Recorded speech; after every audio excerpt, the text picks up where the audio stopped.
Bonjour à tous, tout un chacun.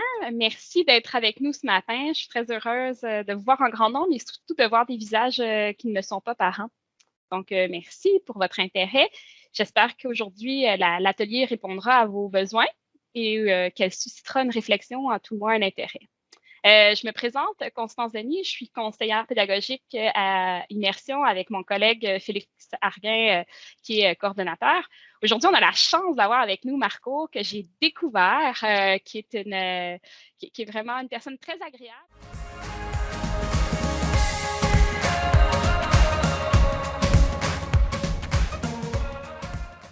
Je vais me présenter pour ceux que je ne connais pas. Il y a des visages familiers, parce que bon, c'est un petit réseau, on se connaît un petit peu tranquillement, pas vite. Puis établir ma crédibilité, c'est super important parce que je ne me suis pas peigné ce matin, fait que ça ne se fait pas naturellement. Donc, Marco Guilbeault, je suis conseiller pédagogique au Cégep régional de la Naudière à l'Assomption. Aussi ARL Performa, je reconnais Jules ici présent. Donc, je fais partie du réseau Performa. Je suis chargé de cours aussi pour l'Université de Sherbrooke. Et j'ai suivi une petite certification Creative Commons avec le réseau des leaders en ressources éducatives libres, dont je vois quelques collègues dans la salle. Donc, je suis certifié. On est les premiers, les 25-30 premiers au Québec à être certifiés Creative Commons. Ce qui nous donne une bonne base parce que ça soutient les ressources éducatives libres facilement. Puis bon, c'est un projet de passion, c'est un côté de valeur. Je suis un enseignant de philosophie à la base. Ça vient vraiment rechercher mon petit côté un petit peu plus schéma, valeur, fonction publique, toute la patente, les ressources éducatives libres. Donc, c'est quelque chose que je pousse tout le temps dans mon institution, même si j'imagine comme vous, on est en transition, ce n'est pas des histoires de succès nécessairement. Ce que je vais vous offrir aujourd'hui, c'est vraiment une discussion puis un amorce, nous qu'on est rendu. Mais j'ai débordé, hein, on ne parle pas de moi, on parle de présentation maintenant. Mais c'est ça. Je suis quand même nouveau dans le réseau, ça fait un petit bout qu'on travaille. Puis, j'espère vraiment pouvoir continuer à collaborer avec vous parce que ce type de rencontre-là, c'est aussi une raison de faire des liens puis de continuer après cette formation-là. Donc, création de réels vers les professionnels. Comme Constance le dit, il va y avoir 2 ateliers. Donc, le premier atelier, je pensais plus axer sur les fondements. Ce que c'est qu'une réelle, avoir un vocabulaire commun, avoir une idée des avantages, des forces, des faiblesses. Et la deuxième partie, vraiment traiter du changement de culture organisationnelle que ça implique. Parce que c'est un changement de culture organisationnelle. Normalement, on travaille dans un cadre où on a des droits d'auteur absolus. Donc, cette présentation-là, le début va être un peu plus théorique, ça va être un petit peu plus dans les bases. Je n'irai pas profondément dans les cas d'utilisation spéciale, dans tout le côté intriguant et juridique des ressources éducatives libres. Il y a énormément de ressources qui existent déjà. Je pense à la Fabrique-Rel qui en fait beaucoup. Pour moi, je vais peut-être plus vous proposer de regarder ça entre les deux, puis d'arriver à la deuxième atelier. Moi, j'arriverai avec un petit guide, les bonnes pratiques, tout ça, puis de se plonger les mains dedans. Parce que c'est là que les cas spéciaux ressortent et c'est là que c'est utile d'avoir de l'accompagnement. Plus que moi vous expliquer dans le détail tout ce qui peut se faire et tout ce qui se fait. Surtout qu'on a beaucoup de gens qui sont déjà probablement plus ferrés que moi là-dedans. Donc, je pensais plus intéressant d'avoir des fondements pour pouvoir en discuter. Comme j'ai déjà dit, c'est pas une histoire de succès que je viens vous présenter, c'est une discussion sur les enjeux qu'on peut avoir. Moi, je viens du collégial. C'est une rencontre, bien entendu, université-collège dans l'enseignement supérieur. On a des réalités qui sont un peu différentes et les réalités d'un collège à l'autre sont un peu différentes. Donc, je vais m'attendre à ce qu'il y ait un partage et moi, je vais me placer en posture de participant, beaucoup. Donc, principalement dans la deuxième partie, je vais susciter votre participation de façon un peu naturelle. Je vous invite à lever la main quand vous voulez intervenir, ajouter quoi que ce soit. Ça va être vraiment essentiel à la présentation. Je suis moins un petit peu clavardage. Je sais que c'est des sujets qui sont très militants quelquefois, puis on veut mettre beaucoup de ressources dans le clavardage, ajouter, discuter. Je vous invite à utiliser le clavardage principalement pour des problèmes techniques, ce type de choses-là. Et si vous voulez participer à la discussion, levez la main pour qu'on puisse tous échanger ensemble, puis que ça soit moins distrayant. Oui, Constance. Je te propose de m'occuper du clavardage si jamais les gens veulent, puis de te reléguer l'information si jamais c'est pertinent ou intéressant. Voilà. Cool. Petit côté agenda secret, on est avec Immersion. L'un des buts autres que de parler des REL, c'est aussi de développer la compétence numérique. Donc, je vais m'efforcer pour expliciter ce que je fais avec les outils numériques. Comme ça, si vous êtes curieux de reproduire l'approche. Je sais qu'on a des CPTIC avec nous, ça va peut-être être un peu moins intéressant pour eux, mais juste rapidement dire qu'est-ce que je fais pour expliciter un petit peu si vous n'avez pas l'habitude d'utiliser Teams de la même façon que moi, ou en général.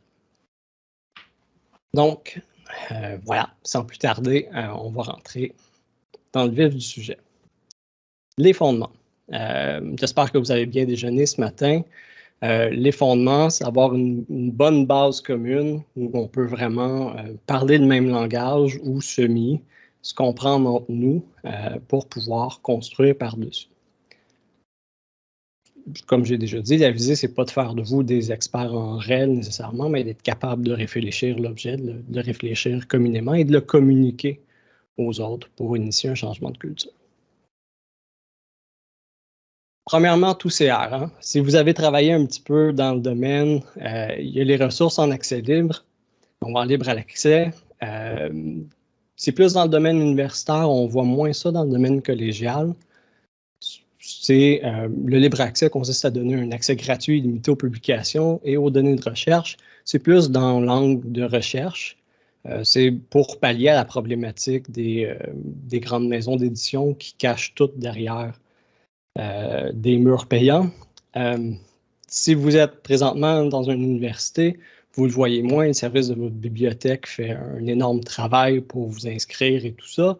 Mais dès qu'on sort du réseau, moi, payer 40$ pour avoir un accès à un article que je ne sais pas s'il va être intéressant tant que ça, juste à lire l'abstract, c'est difficile. Donc, la première côté de liberté, la première barrière, c'est simplement avoir accès à des ressources. Et lorsque vous allez avoir rencontré des ressources en libre accès, c'est vraiment ce que ça veut dire. Vous avez accès à ces ressources-là, mais vous ne pouvez pas nécessairement les reproduire, les modifier, les redistribuer. Vous avez simplement accès. Et ça encore, c'est dépendamment des définitions, parce qu'on a celle du gouvernement du Canada, celle des fonds de recherche du Québec. Il y a plus de droits qui sont associés au libre accès. Mais en général, lorsqu'on parle de libre accès, c'est principalement dans le domaine de la recherche en général, et c'est simplement de lire les choses, pas nécessairement de les reproduire. Donc, faites attention avec ces appellations-là. Le libre accès n'est pas le libre en général et n'est pas le même type de libre qu'on parle lorsqu'on parle de ressources éducatives libres. Deuxième définition qu'on peut rencontrer quand on cherche les REL, c'est les ressources éducatives numériques. Vous verrez, on en parle beaucoup, je pense au pavillon Rennes maintenant qui est accessible. Il y a des outils de recherche à l'intérieur, mais les ressources éducatives numériques n'impliquent pas nécessairement des ressources libres. C'est plus des ressources en libre accès qui peuvent être des ressources libres. Donc, si je prends la définition du gouvernement du Québec, que j'aime pas tant, puisqu'ils ne définissent pas très bien. Dans le fond, ils définissent le médium, ça peut être n'importe quel médium, puis c'est dans un cadre, dans un environnement d'apprentissage. Ce qui ne nous aide pas tant comme définition, mais c'est une des définitions que vous allez pouvoir rencontrer. Vous savez donc que c'est en libre accès et que c'est sous format numérique, peu importe le type de médium. Je ne parle pas des REA. Vous allez probablement voir des REA aussi, des fois, des ressources éducatives en enseignement et apprentissage ou éducation et apprentissage. Pour moi, ce n'est pas une définition qui est utile dans le cadre parce qu'on va parler plutôt de REN ou de REL. Puis en enseignement supérieur, ben, il y a des manuels, oui, là, mais on peut enseigner à partir d'à peu près n'importe quoi.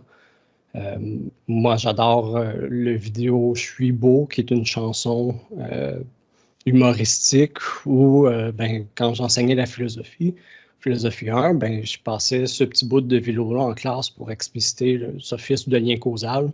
Le chanteur disait qu'il était tellement beau que les portes rouvraient lorsqu'il allait à l'épicerie, que les gens changeaient d'orientation sexuelle en le voyant et tout ça. Ben, moi, j'enseignais l'argumentation. Je disais, ben, c'est un lien causal douteux. Il n'y a pas nécessairement de lien entre le fait que tu te trouves beau et les portes d'épicerie ou l'orientation sexuelle des gens. Donc, je prenais cette ressource-là, qui n'est pas une ressource éducative, mais je l'utilisais dans le cadre éducatif. Puis là, il y a un rebrassement de définition qui est un peu lousse. Puis on fait souvent ça en enseignement supérieur. On prend des ressources qui ne sont pas nécessairement destinées à l'enseignement et on les transforme dans un cadre éducatif. Fait que j'aime pas cette définition-là, j'en parle là, je ne l'ai pas mis dans le PowerPoint. Ça existe, si vous tombez sur des REA, ça ne veut pas dire que c'est libre, ça ne veut pas dire que c'est numérique, ça ne veut pas dire que c'est en accès libre.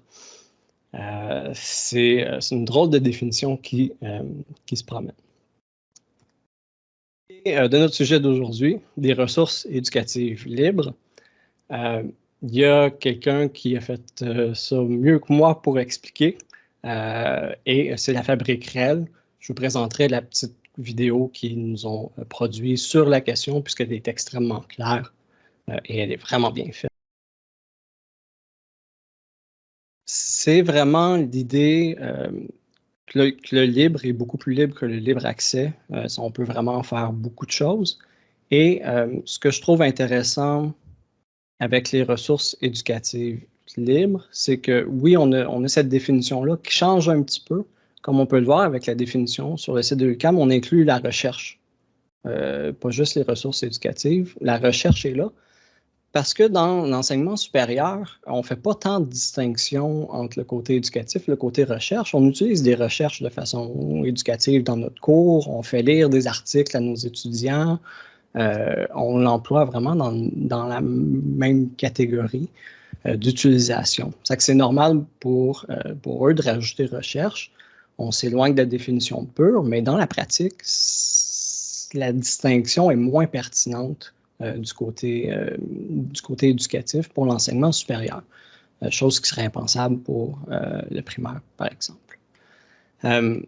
Donc, c'est pour ça que je vous dis, il y a plusieurs définitions qui englobent certaines parties un petit peu différemment. C'est important d'avoir une vision globale quand on fait ces recherches-là, parce que c'est de la terminologie qui est là. Mais fondamentalement, ce qui va nous donner une idée de ce qu'on peut faire avec les ressources, puis ce qu'on peut adapter, c'est le droit d'auteur qui est associé. Ce sont les licences. Donc, c'est important d'avoir une base dans les définitions. Vous allez voir, ils sont différentes d'un organisme à l'autre. Ça bouge beaucoup. Moi, c'est ça. Bon, je l'ai déjà dit, je suis enseignant de philosophie. Les définitions, c'est quelque chose qui est très précieux pour nous. C'est la base de l'argumentation.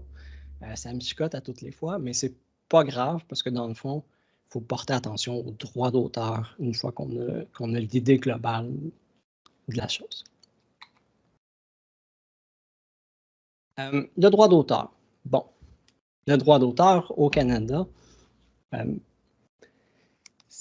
ça donne les droits exclusifs de reproduire une œuvre, de la vendre, de la mettre sous une licence quelconque, de la publier et de l'exécuter en tant que telle, jouer de la musique, ces choses-là.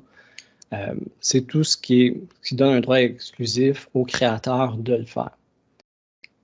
Normalement, si le créateur n'appose pas de copyright aux choses, c'est quand même protégé par le droit d'auteur, tant qu'il de base, toute œuvre a ces droits-là.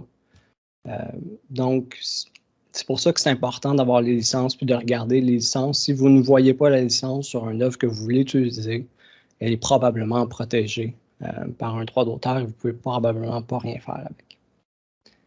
L'autre extrême, c'est le domaine public.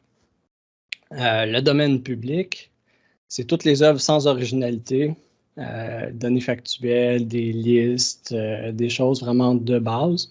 Ça, vous pouvez faire ce que vous voulez avec, mais vraiment ce que vous voulez. Vous n'êtes même pas obligé de citer l'auteur si ça ne vous tente pas. Vous êtes vraiment libre avec le domaine public. Il y a toujours des débats. Qu'est-ce qu'une liste? Est-ce que les pages jaunes, c'est des données factuelles ou il y a un aspect créatif? Bon, il y a des franges. Si vous êtes dans ce type de détermination-là, je vous invite à en discuter avec un professionnel de la chose, votre bibliothécaire, SMTE. Ils vont pouvoir vous guider dans ces petits cas de franges-là où on n'est pas vraiment certain. L'autre option, c'est que l'auteur a renoncé à ses droits, puis l'a versé dans le domaine public. Vous allez voir une petite inscription domaine public en bas. Puis c'est vraiment un choix de l'auteur où là, il n'y a plus rien à dire ou presque sur son œuvre. Elle peut être réutilisée par quelqu'un d'autre, vendue X, Y, Z. Il faut être vraiment donné à Dieu puis être dans ce chêne-là. L'autre aspect, bon, c'est que le droit d'auteur expire. C'est 50 ans au Canada pour l'instant. On a conclu une entente avec l'ALENA où on est pogné avec 70 ans, mais ce n'est pas encore ratifié chez nous. On a juste dit aux autres pays, ouais, on va le faire. Là. Tant que ce n'est pas fait, c'est 50 ans, mais ça devrait devenir 70 ans dans le futur. Ce qui est quand même long. Donc, la plupart des œuvres d'art ou ces choses-là que vous allez retrouver dans un musée, souvent sont libres de droit d'auteur parce que l'auteur est mort depuis un petit bout. Donc, vous allez pouvoir avoir accès à ces collections-là. Si vous avez besoin d'images, ces choses-là, travailler avec des musées, ça arrive. C'est intéressant parce que c'est souvent dans le domaine public, vous n'avez pas à vous casser le basic. C'est deux visions extrêmement différentes. Tu as un côté, l'auteur a tous les droits. Si on veut utiliser son œuvre, il faut lui demander la permission minimalement. Puis de l'autre côté, on ne cite même pas l'auteur, on ne lui donne pas de reconnaissance nécessairement, puis on peut faire ce qu'on veut. C'est rare dans la pratique qu'on va aller d'un bord ou de l'autre. Souvent, on aimerait ça que ça se partage, puis on aimerait ça pas recevoir des courriels à tous les fois que quelqu'un veut utiliser notre œuvre parce qu'on voudrait qu'elle se diffuse quand même. Mais on ne voudrait pas être anonyme ou que l'utilisation soit variée tant que ça. Ce qui, moi, je trouve, est une solution élégante pour briser la dichotomie, c'est toutes les licences qui sont Creative Commons.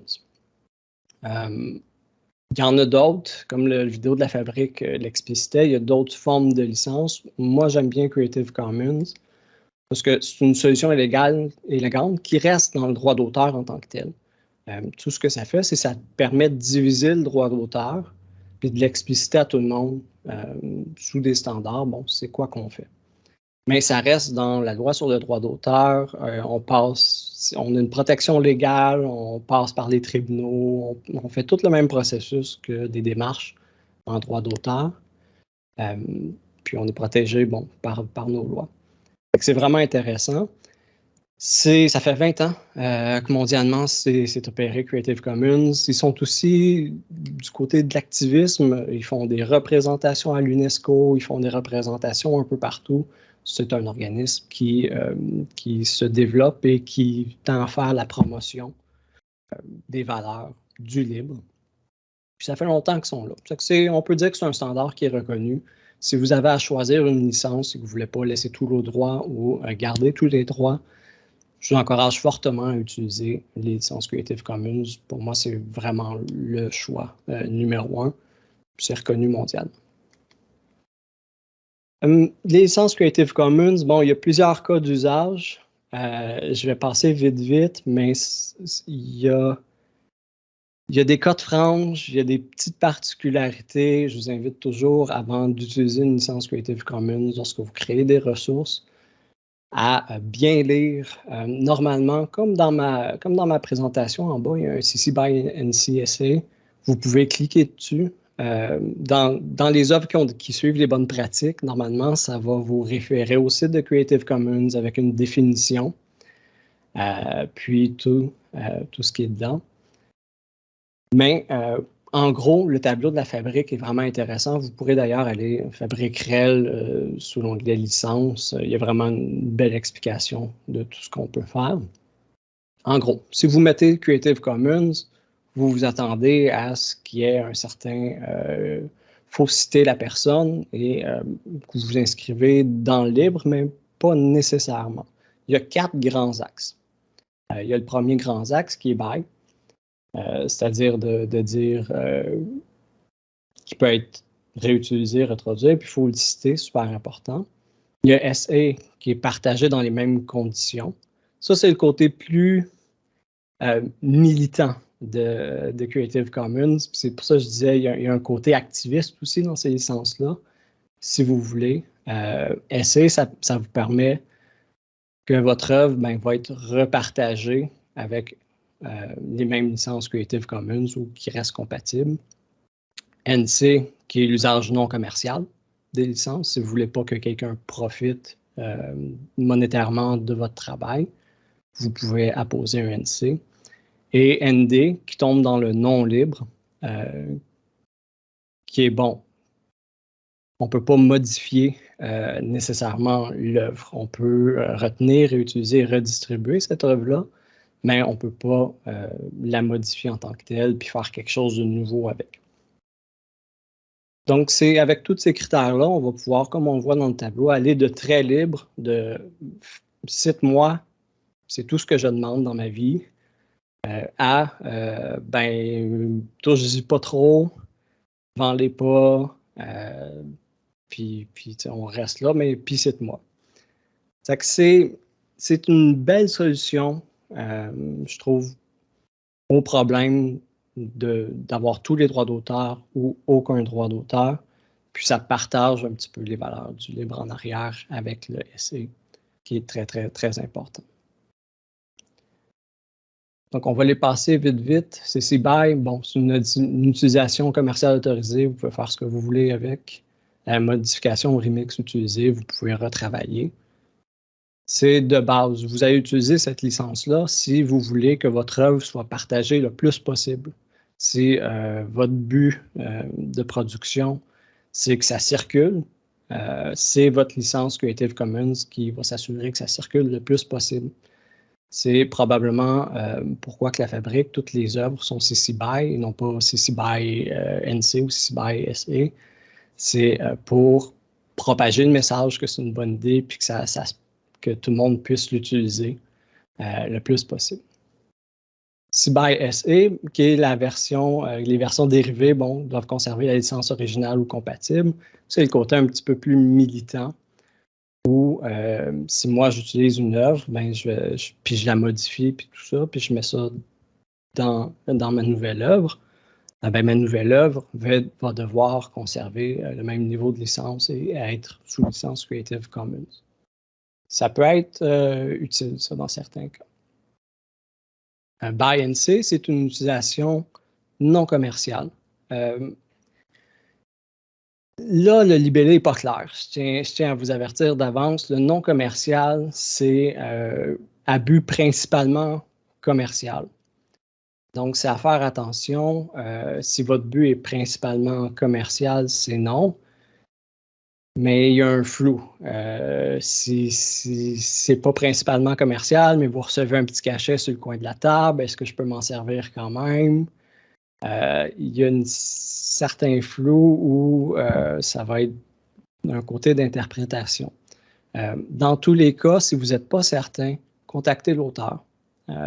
Puis dites-y, j'aimerais utiliser votre œuvre dans tel distance, dans tel truc. C'est une formation, mais je vais être payé. Si tu grave, peux-tu le faire?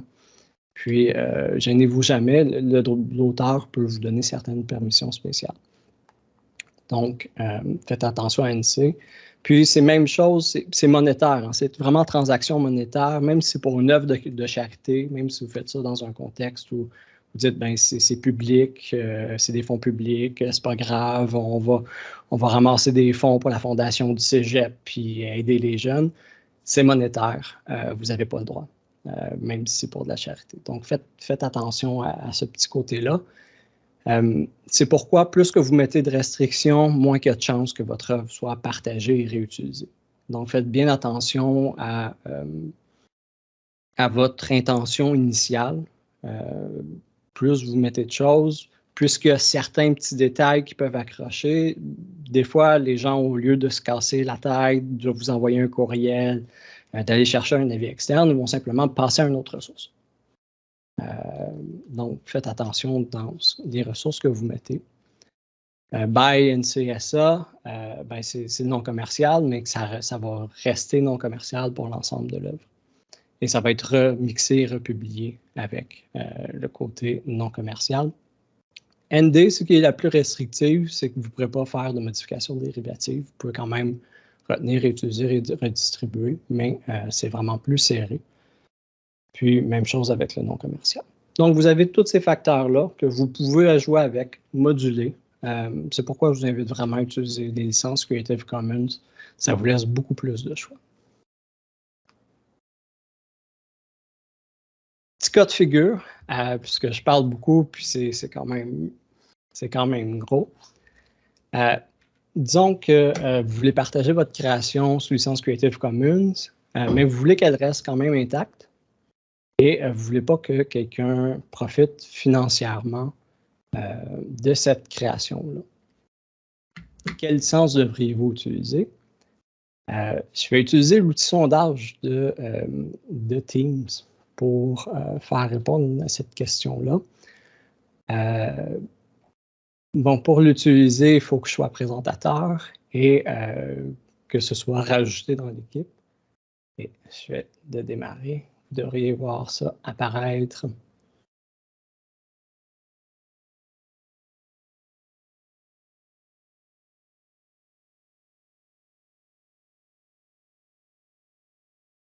Peux-tu juste relire ce que tu veux? Parce que nous, on ne le voit plus avec la boîte de sondage. Ah! Premier cas d'utilisation spécifique. Faites attention quand vous utilisez Forms dans Teams, ça cache votre écran. Donc, vous voulez partager votre création sur les licences Creative Commons pour qu'elle reste intacte et que personne ne profite financièrement de sa vente. Je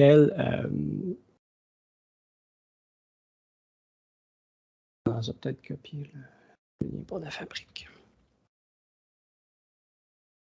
C'est déjà envoyé dans la flamme de clavardage, Marco. Oh.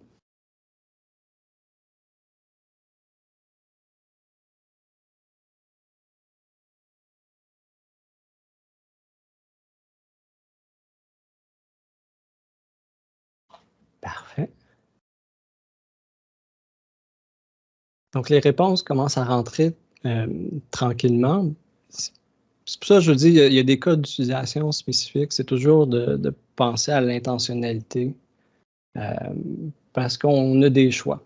Puis avec des choix, ben, il y a toujours des choses à faire attention. Donc, si je veux qu'elle soit intacte, c'est-à-dire qu'il n'y ait pas de modification, je n'ai pas le choix d'apposer un nom dérivatif, ND. Donc, j'ai vraiment pas le choix d'apposer ça. Comme ça, elle ne sera pas remixée, on ne fera pas un collage avec, on ne fera pas autre chose. Et je n'ai pas le choix non plus, si je ne veux pas qu'il y ait une utilisation commerciale, d'avoir un nom commercial qui est un NC. Donc, nécessairement, je tombe avec une licence qui est CC by NC ND, non commercial, non dérivatif. Mais les gens y ont accès quand même. Ils peuvent la télécharger, ils peuvent faire un certain nombre de choses avec.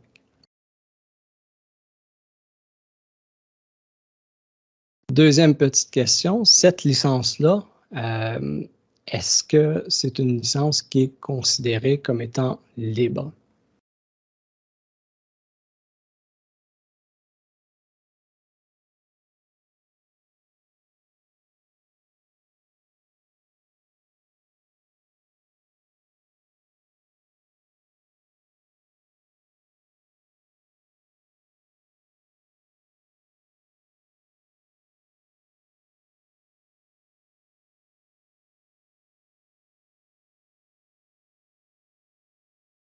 Les réponses commencent à rentrer. Vous voyez la différence dans les deux forms. J'ai un forms qui était à choix multiple avec une réponse qui était bonne. Celui-là, il n'y a pas de réponse bonne.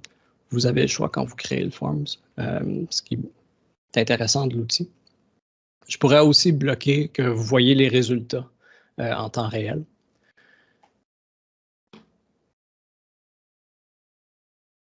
Donc, j'ai 22% de oui, 62% de non et 14% de ça dépend de la définition. Question piège, bien entendu, ça dépend de la définition. Comme on l'a vu au début, ça rentre dans la définition de libre accès. Quand on dit une ressource en libre accès, cette ressource-là est en libre accès. On peut la regarder. On y a accès. Mais elle n'est pas libre au niveau des ressources éducatives libres, parce qu'on peut pas faire tout ce qu'on veut avec. Il y a des grandes limitations. Donc, c'est une petite question piège, mais en général, non. On ne va pas dire que cette ressource-là est libre, mais elle est en libre accès. En théorie. Deuxième cas de figure. Disons que M. Bob le chat prend des œuvres de la fabrique, qui sont CC BY, toute la gang. Donc, je vous invite à les utiliser dans toutes vos présentations sur les RL, puis ce que vous allez à faire avec votre direction pour vous assurer et leur expliquer c'est quoi. Gênez-vous pas pour les utiliser. Bob l'utilise pour créer une formation qu'il vend au cégep entre 1 000 et 2 000 $. Ça arrive par entremise de... Oh, ça fallait enlever ça du PowerPoint. Bob décide de mettre une licence copyright sur la formation là-dedans. D'après vous, est-ce que Bob a légalement le droit de faire ça? Et je vais le relire parce que vous ne verrez plus rien.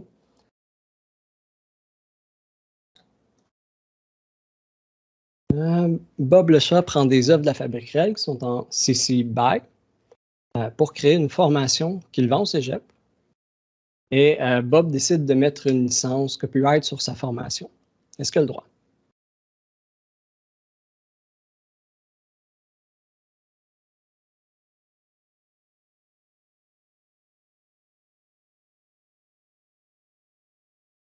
Les réponses rentrent et c'est un gros 50-50.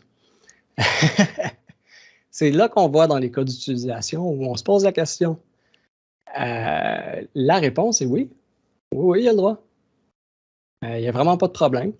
Il cite l'auteur dans sa présentation. Puis après, il a le droit de faire ce qu'il veut avec parce qu'on n'a pas dit que ça devait être... je ne vais pas m'avancer parce que je ne veux pas dire mes réponses. Mais il a le droit. Puis c'est ce que je dirais, c'est là c'est une question de valeur, puis c'est là que l'intentionnalité lors de votre création est importante. Moi, je spécule, mais j'imagine que le but de la fabrique, c'est que le plus de gens aient accès à cette information-là et qu'ils la partagent. Fait qu'ils fassent du profit avec après ou pas, qu'ils mettent ça sur les sensibles ou pas après, c'est moins important que le fait que ça se partage. Donc, pensez-y quand vous mettez vos licences de votre intentionnalité. Parce que ça peut avoir des influences. Vous pouvez être surpris de payer pour aller à une formation puis réutiliser votre matériel. Ça peut arriver, c'est toujours surprenant. Deuxième petite question. Disons qu'un CP de région quelconque, là, on ne nommera pas, qui fait la même chose avec des parties de la formation de Bob le chat, qui est sous copyright, est-ce que lui peut être poursuivi pour utilisation illégale?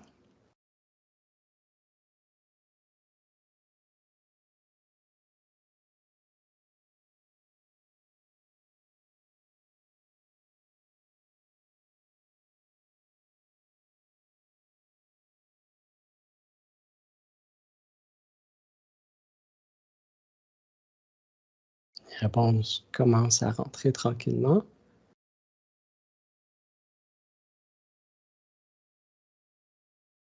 En grande majorité, ça a été répondu oui. Et c'est en effet le cas. Bob a le droit d'auteur maintenant. Il peut faire ce qu'il veut avec et lui a décidé de limiter le plus possible son droit d'auteur. Donc, on ne peut pas reprendre son œuvre, même s'il y a des cas qui sont... même si lui utilise d'autres licences libres, on pourrait réutiliser ce qu'il a utilisé de la fabrique. On pourrait le citer, puis les mêmes affaires, mais pas ce que Bob a fait avec. Parce qu'il y a son originalité qui est intégrée là-dedans, puis ça devient son droit d'auteur. Donc, faites attention avec ça. Suivez toujours dans le bas l'œuvre au complet. Faites-vous pas prendre. Oui, Maxime. Oui, je reviens un peu à la question précédente là, parce que je suis un peu sous le choc de la réponse. Bon, je comprends que Bob a le droit d'auteur sur sa formation, qu'il a créée à partir des œuvres de la fabrique. Mais est-ce qu'il aurait pu faire la même chose s'il avait, par exemple, pris les œuvres, il les avait un petit peu modifiées, là, reformulées en ses propres mots? Ça n'aurait pas été une formation. Il aurait aussi pu mettre un droit d'auteur sur ce texte-là qui aurait un peu modifié. Je reconnais la juriste en toi. Oui. Il faut qu'il y ait un degré de créativité suffisant pour que ce soit dit une nouvelle œuvre. Qu'est-ce qu'un degré de créativité suffisant? Bon, c'est pour ça que tu avais ton ancien emploi. C'est parce que c'est pas clair comme ça. Donc, ça va être là qu'il y a place à interprétation. Mais s'il n'y a rien modifié, il ne peut pas s'approprier la licence.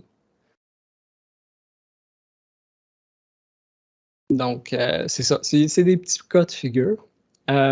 Disons que dans ce cas de figure-là, la fabrique réelle fait comme, OK, ben mon but, c'est plus tant de diffuser. Maintenant, il y a de l'information qui est utilisée contre mes valeurs. Non. Si je veux modifier ma licence Creative Commons, pour pas que ça arrive, quelle licence devrais-je choisir? Et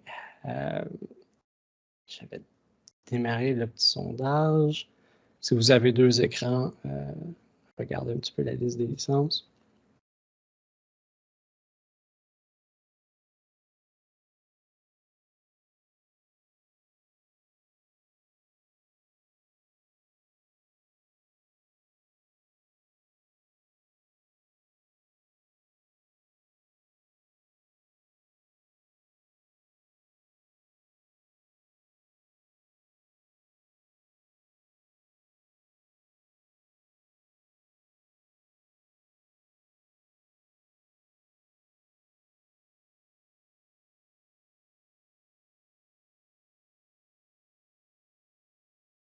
Les réponses commencent à rentrer.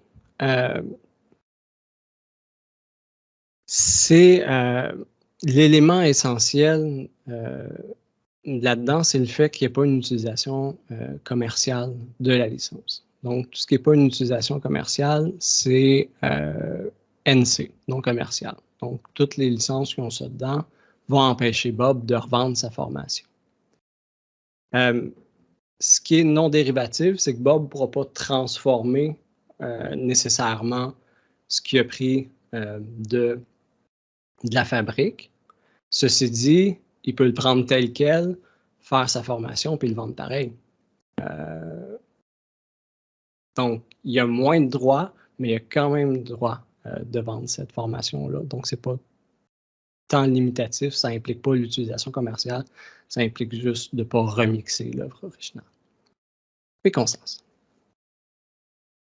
En fait, avant de recevoir tes choix de réponse, moi, j'aurais pris CC BY SA. Je me demandais pourquoi tu ne l'avais pas mis, ou là, je me suis dit peut-être que c'est le prof en lui qui a choisi de nous piéger, parce que c'est ce que j'aurais proposé, moi, d'instinct, de me dire, en fait, il faut que tu le diffuses de la même façon. Si j'ai bien compris, tu me corriges. S'il prend CC BY SA, ça veut dire qu'il ne pourra pas poursuivre Bob, qu'il ne pourra pas poursuivre le pauvre CP de région qui essaye de faire le mieux. Parce que nécessairement, toute sa formation va devenir Creative Commons SA. Ceci dit, il peut quand même le vendre. Ça n'empêche pas le droit commercial, tout ça. Mais ça nous sauve notre CP de région. C'est pour ça que je parle de l'aspect un petit peu plus militant du SA, qui est intéressant. Merci. Il n'y a pas de problème. C'est une très bonne question. Puis c'est ça, on le voit, c'est de réfléchir vraiment beaucoup à notre intentionnalité dans notre création d'œuvres. Parce que ça a des impacts sur l'utilisation puis sur où on va la retrouver après. Mais là, je parle comme si on pouvait faire ce qu'on voulait. Dans les faits, vous et votre organisation avez des droits. Le droit d'auteur, c'est correct dans la vie, mais quand vous êtes employé, c'est votre employeur qui a des droits d'auteur sur votre travail. C'est que dans votre vie de CP, vous ne pouvez pas choisir nécessairement de mettre des licences Creative Commons sur votre travail. Ça ne vous appartient pas. Sauf si vous êtes travailleur autonome, ce qui n'est probablement pas notre cas. Et si votre convention collective vous le permet. Je pense aux enseignants. C'est pour ça que les enseignants ils sont très actifs dans les ressources éducatives libres. C'est qu'eux, dans leur convention collective, ils gardent les droits sur leur œuvre. Bon, moi, je suis délégué syndical du SPGQ. J'imagine que c'est la même chose pour notre autre organisation syndicale dans les cégeps. C'est assez simple. Nous, ce qui nous donne le droit, c'est de signer les documents. Donc, tout document que vous faites, d'ailleurs, votre employeur devrait vous devrait vous dire de le signer de base, et c'est votre droit de ne pas le signer si vous ne voulez pas le signer. Mais c'est lui qui a le droit d'auteur après. C'est lui qui peut faire ce qu'il veut avec cette partie-là. Ça ne vous appartient pas. Tout ce qui vous appartient, qui est protégé par votre convention collective, c'est de mettre votre nom dessus. Donc, si ce n'est pas le cas, parlez-en à votre délégué, bon, tout ça, mais c'est ce qui vous appartient. Ceci dit, c'est à noter, c'est un article qui est négociable localement. Je mets mon chapeau de délégué, là. Ça, on dit c'est moins, mais la convention collective des cégeps, je ne sais pas pour les universités, il y a des encadrés dedans qui on appelle des stipulations locales. C'est-à-dire, c'est des règles qui peuvent être modifiées localement, négociées avec notre employeur. Ça ne touche pas à la paye, tout ce qui est monétaire, vacances, ces choses-là, ça ne rentre pas là-dedans. C'est vraiment dans votre convention, il y a vraiment un encadré autour. Et vous pouvez entrer en négociation, après la négociation nationale, entrer en négociation avec votre employeur et faire modifier certaines parties. C'est le cas de cet article-là, puisque ça ne touche pas monétaire et tout ça. C'est de base dans notre convention, mais si vous voulez utiliser la route syndicale, le gros bras, je vais négocier avec mon employeur, puis on a des droits, puis c'est important pour nous, vous pourriez théoriquement négocier localement cet article-là, puis dire tout ce qu'on crée, c'est nous qui avons les droits d'auteur ou c'est émis en licence Creative Commons ou XYZ. Donc, c'est une voie que vous pouvez prendre. Vous serez les premiers au Québec à utiliser cette voie-là. Même la négociation locale, c'est méconnu. Il y a 2 cégeps au Québec, je pense, qui ont été engagés dans ce type de négociation-là, nous et Thetford, je pense. Donc, c'est vraiment rare. Vous allez surprendre tout le monde, mais c'est une voie. C'est une voie qui existe. Si jamais vous voulez rapatrier vos droits d'auteur en tant que professionnel, vous pouvez vous adresser à votre syndicat puis faire les démarches qui s'en suivent. Pour ce qui est des universités, oui. Non, je te laisse aller. Tu disais pour ce qui est des universités, c'est la seule. Je te laisse aller. Pour ce qui est des universités, je suis moins familier avec vos conventions collectives. C'est à peu près la même chose. Eux, au moins, ils l'expliquent explicitement. C'est qui est propriétaire. C'est l'université qui est propriétaire, mais c'est plus explicite. Puis c'est un petit peu la même idée que les professionnels doivent signer en bas. Pour les négociations locales, je ne sais pas, malheureusement. J'invite à en parler avec votre délégué, mais ça devrait être la même chose presque. Ben, pas tout à fait. Alors, de toute façon, vérifiez avec vos universités, mais nous, ici à l'UQAM, toutes les ressources que le professeur produit lui appartiennent. Donc, s'il change d'université, il ne peut pas apporter ses œuvres avec lui, puis libre à lui de les mettre en Creative Commons ou pas. Oui, c'est la même chose pour nous au cégep pour les enseignants. C'est vraiment au niveau des professionnels où nous, on n'a pas négocié ça dans notre convention. OK. Oui, Marianne. Oui, merci. Marco, j'ai 2 questions. Je vais peut-être juste faire le pont avec nous ici. C'est intéressant ce que Yves mentionne au niveau des universités. À l'Université de Sherbrooke, en fait, la convention collective des professeurs, c'est vraiment au niveau des activités pédagogiques, pas au niveau de la recherche, mais au niveau des activités pédagogiques, oui, ils détiennent l'ensemble des droits moraux patrimoniaux, à l'exception du plan de cours et des outils d'évaluation. Pourquoi? Bon, pour la sanction des études, puis au niveau ministériel aussi. Donc, ils n'ont pas de droit là, à ce niveau-là. Probablement moral, mais ça ne stipule pas. Au niveau des conseillers pédagogiques, on a le droit moral, mais pas patrimonial. Au niveau des chargés de cours, ça se ressemble là, à celle des professeurs aussi. Donc, il faut vraiment aller voir dans chacune des conventions collectives. Mais grosso modo, ça ressemble à ça. Je me demandais, moi, je suis restée un petit peu sur la fin, en fait, avec la convention collective là, au niveau collégial. Parce que je me suis demandé le fait que, puis là, je regarde, il y a Maxime Rondeau qui semble être un petit peu plus ferré en droit, donc. Mais moi, je me suis demandé, je trouvais qu'elle était un peu plus floue là, que les conventions avec lesquelles je suis habituée là, de me référer. Quand on dit doit être signé par elle, donc par la personne professionnelle, est-ce qu'on assume donc que le droit moral lui revient? C'est une bonne question et tu as raison, c'est pas spécifié. Donc, s'il y a litige par rapport à l'interprétation de cette clause-là, on va devoir déposer un grief et avoir un arbitrage ultimement, si on n'est pas en accord avec la partie patronale pour le droit moral. Mais moi, ça ne m'est jamais arrivé de rencontrer ce type de situation-là. Parce que quand les gens sont vraiment pas d'accord, souvent ils ne signent pas. Ça arrive rarement, mais ça arrive. Fait que, ils se dédouanent du droit moral. Mais s'il y a une utilisation étrange de la part du cégep d'institution avec ces documents-là, puis ils ont signé, ouais, c'est une bonne question. J'ai jamais vu ça, mais en théorie, on pourrait aller en grief pour l'interprétation de la clause. À mon humble avis. Oui, Constance. En fait, pour les besoins de la cause, j'aimerais ça que vous définissiez un peu c'est quoi un droit moral par rapport à un droit patrimonial. Je ne suis pas certaine que tout le monde ici soit parent, moi m'incluant. Je peux en tirer une conclusion, là, mais j'aimerais bien avoir votre avis là-dessus. Je ne connais pas la définition par cœur. Marianne, t'as connais-tu par cœur ou quelqu'un dans l'Assemblée? Par cœur, non, mais mettons que je parle avec mon cœur. Ceci n'est pas un avis juridique. Hein, En fait, le droit moral, c'est tout ce qui est la propriété intellectuelle. Donc, j'ai le droit d'être reconnu comme auteur, d'être cité au niveau de l'attribution. Donc, c'est mon travail intellectuel. Puisqu'on parle de droit patrimonial, donc ce sont les droits, par exemple, de vendre, de diffuser et la succession. Là, en fait, c'est vraiment au niveau de l'utilisation et de la diffusion. Là, en gros, c'est ça. Puis j'invite quelqu'un à compléter.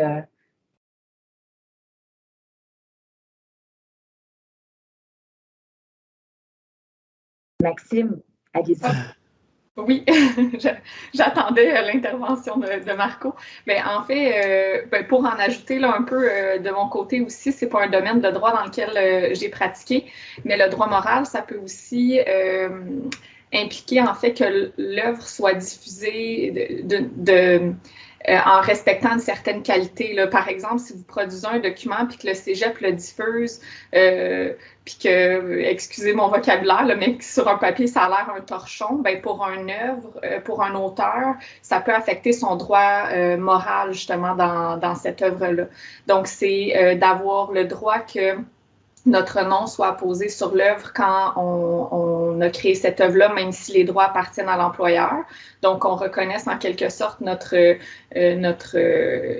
création de cette œuvre-là, mais aussi que ce soit diffusé d'une manière respectueuse pour la personne qui l'a créée. Mais bon, il y a plusieurs autres prérogatives. Là.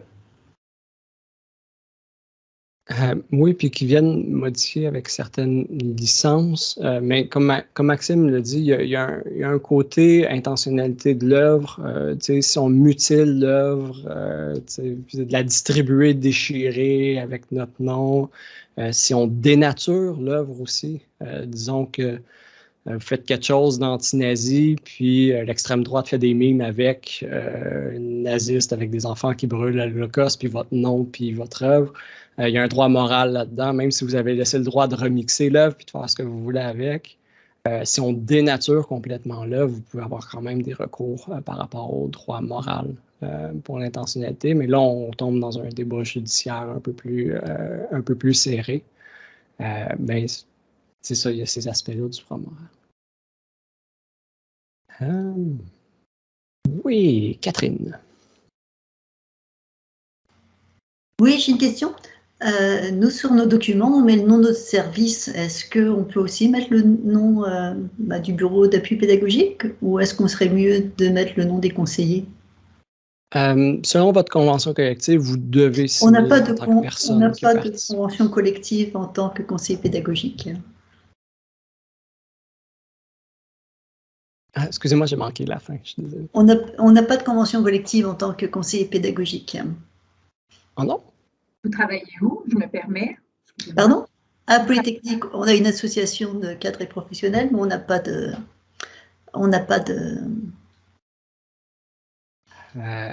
Donc, vous n'êtes pas syndiqué du tout? Non. Wow! OK. En fait, c'est ça. Nous, en bas, on met le nom du bureau d'appui et d'innovation pédagogique. Puis je voulais voir si on serait mieux de mettre nos noms en plus ou. En même temps, ça appartient à l'institution, on met Polytechnique aussi. Donc, par rapport à ça. Dans ce cas de figure-là, vous n'êtes pas protégé par une convention collective.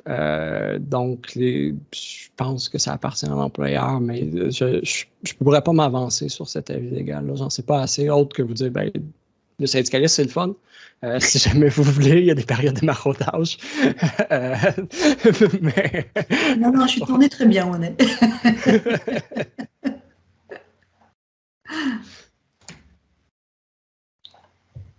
Donc, désolé, je pense pas que je puisse m'avancer sur cette question.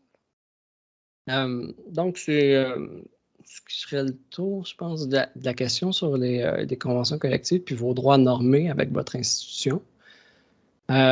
Ceci dit, votre institution peut être convaincue d'eux-mêmes à poser certaines licences de base, que ce ne soit pas votre ressort, mais l'institution, elle a ces droits-là. Puis, elle peut faire ce qu'elle veut avec.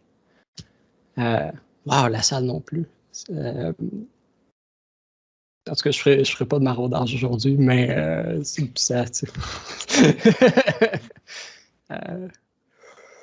ça existe. Vous pouvez, si vous êtes insatisfait de vos conditions de travail, ça peut être un outil intéressant, mais sinon, ben, c'est à négocier directement avec votre employeur. Vous pouvez faire des ententes si jamais vous voulez débarquer dans le bureau de votre boss et dire c'est à moi mes affaires à cette heure.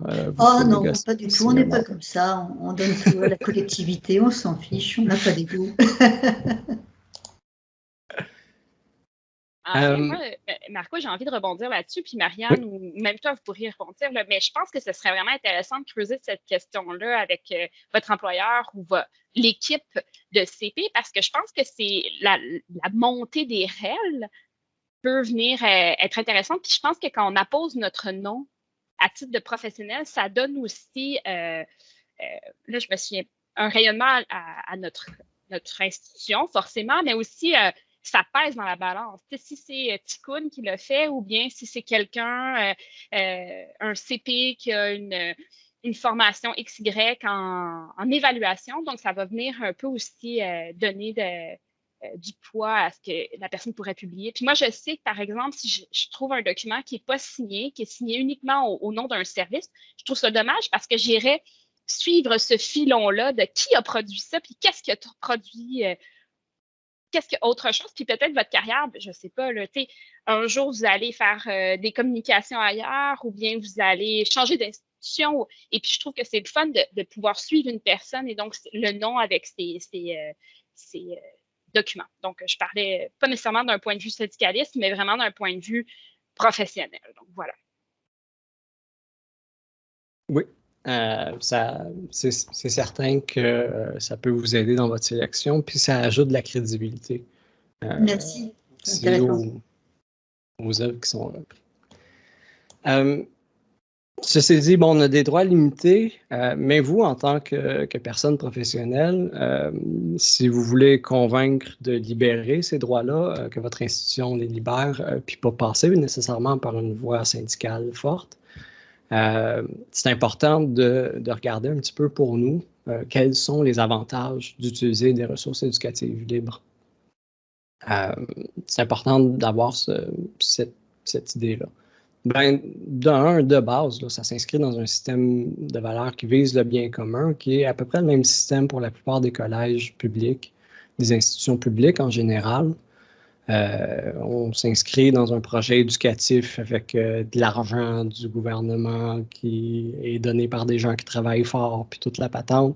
Ça s'enligne vraiment dans un projet de société qui est bénéfique pour tout le monde. C'est qu'au niveau des valeurs, les ressources éducatives libres, système d'enseignement public, c'est difficile de dire qu'il n'y a pas une certaine connivence. Donc ça, c'est une base qu'on peut mettre. Une base plus pratico-pratique, ben, ça réduit le temps de préparation des documents. Puis, ultimement, ça nous permet de produire des documents qui ont plus de qualité. Puis ça, on peut en discuter avec notre employeur. De dire, si nous, on embarque dans le mouvement, on fait des ressources éducatives libres, ça veut dire qu'il y a d'autres personnes qui vont probablement embarquer dans le mouvement, dans le reste du cégep, puis on va pouvoir profiter de leur expertise, puis on va perdre moins de temps à faire des documents de base sur des trucs de base. Je pense à la pandémie, vous l'avez tous vécu. Il a fallu qu'on accompagne les enseignants à la formation à distance assez rapidement sur des trucs de base, là, faire des procéduriers sur comment te connecter à Teams, puis utiliser tel outil, puis tout ça. D'avoir eu des ressources éducatives libres globales, puis il y en a eu. Moi, je m'en suis servi abondamment quand je pouvais. Puis ça nous sauve un temps dans des moments critiques où on n'a pas nécessairement le temps de produire ce type de documentation-là. Donc ça se vend bien, habituellement, avec notre employeur, dire ça va rouler. Puis, au point de vue plus CP, moi, je milite beaucoup pour que les CP, on fasse le moins de bureaux possible, qu'on soit de plus en plus en formation, interaction avec les enseignants. Ça nous permet d'organiser notre travail, on passe moins de temps en production de documents, puis plus en pénétration des bonnes pratiques dans le corps enseignant, qu'on mette plus en œuvre. Plutôt que préparer des documents de communication, qu'on les communique nous-mêmes, puis qu'on travaille avec. Vous comprendrez, sous-jacent, c'est d'élever le niveau de qualité de l'institution. On ne peut pas le dire avec nos enseignants que des fois, il y a du niveau de qualité à élever, mais c'est votre institution le sait. Renforcer la crédibilité du document. Constance en a parlé. Moi, réutiliser un document de l'Université de Sherbrooke, j'ai moins de résistance avec mes enseignants parce que je fais comme, ben c'est l'Université de Sherbrooke. C'est une université, c'est bon, c'est sûr. C'est plus simple pour moi convaincre mes enseignants si je prends des ressources qui ont été utilisées à Sherbrooke. Moi, j'ai adapté. Le prochain cégep qui va adapter ce que j'ai adapté, qui vient de l'Université de Sherbrooke, là, il y a un cégep puis une université qui s'en servent. Et ainsi de suite, on descend la boucle. Puis à la fin, le document est beaucoup plus crédible pour convaincre nos enseignants ou notre direction d'aller dans certaines voies, dans certaines choses. Ça a un poids dans l'argumentatif, la crédibilité des documents, puis c'est intéressant de pouvoir s'en servir. Parce que des fois, ce que le barbu mal rasé, mal peigné dit dans une réunion, ça passe pas tout le temps, mais si j'arrive avec un document puis dire ben, tel autre cégep ont choisi ces orientations-là, ils vont plus réfléchir à l'argumentaire avant de prendre une décision. Établir une terminologie commune, c'est plus ma vision réseau. Là. En francophonie, les définitions sont souvent disparates. un plan cadre d'une institution à l'autre, c'est très, très différent. Ce qu'on devrait avoir dedans, ce qu'on ne devrait pas avoir dedans. Puis c'est à peu près la même chose pour tout. On est un jeune réseau. Ça ne fait pas si longtemps que ça. Moi, je parle pour les cégeps qu'on existe. Bien moins établi que dans le côté anglo-saxon. Le partage de ces documents-là nous permet d'avoir une certaine terminologie commune, ce qui va faciliter la recherche, faciliter la discussion entre les réseaux, avec les enseignants qui bougent d'une place à l'autre, puis donner une certaine vision commune réseau. Donc, c'est non négligeable. On y pense rarement, mais c'est quand même non négligeable. Y avait-tu d'autres avantages que vous envisageriez et que je n'aurais pas pensé?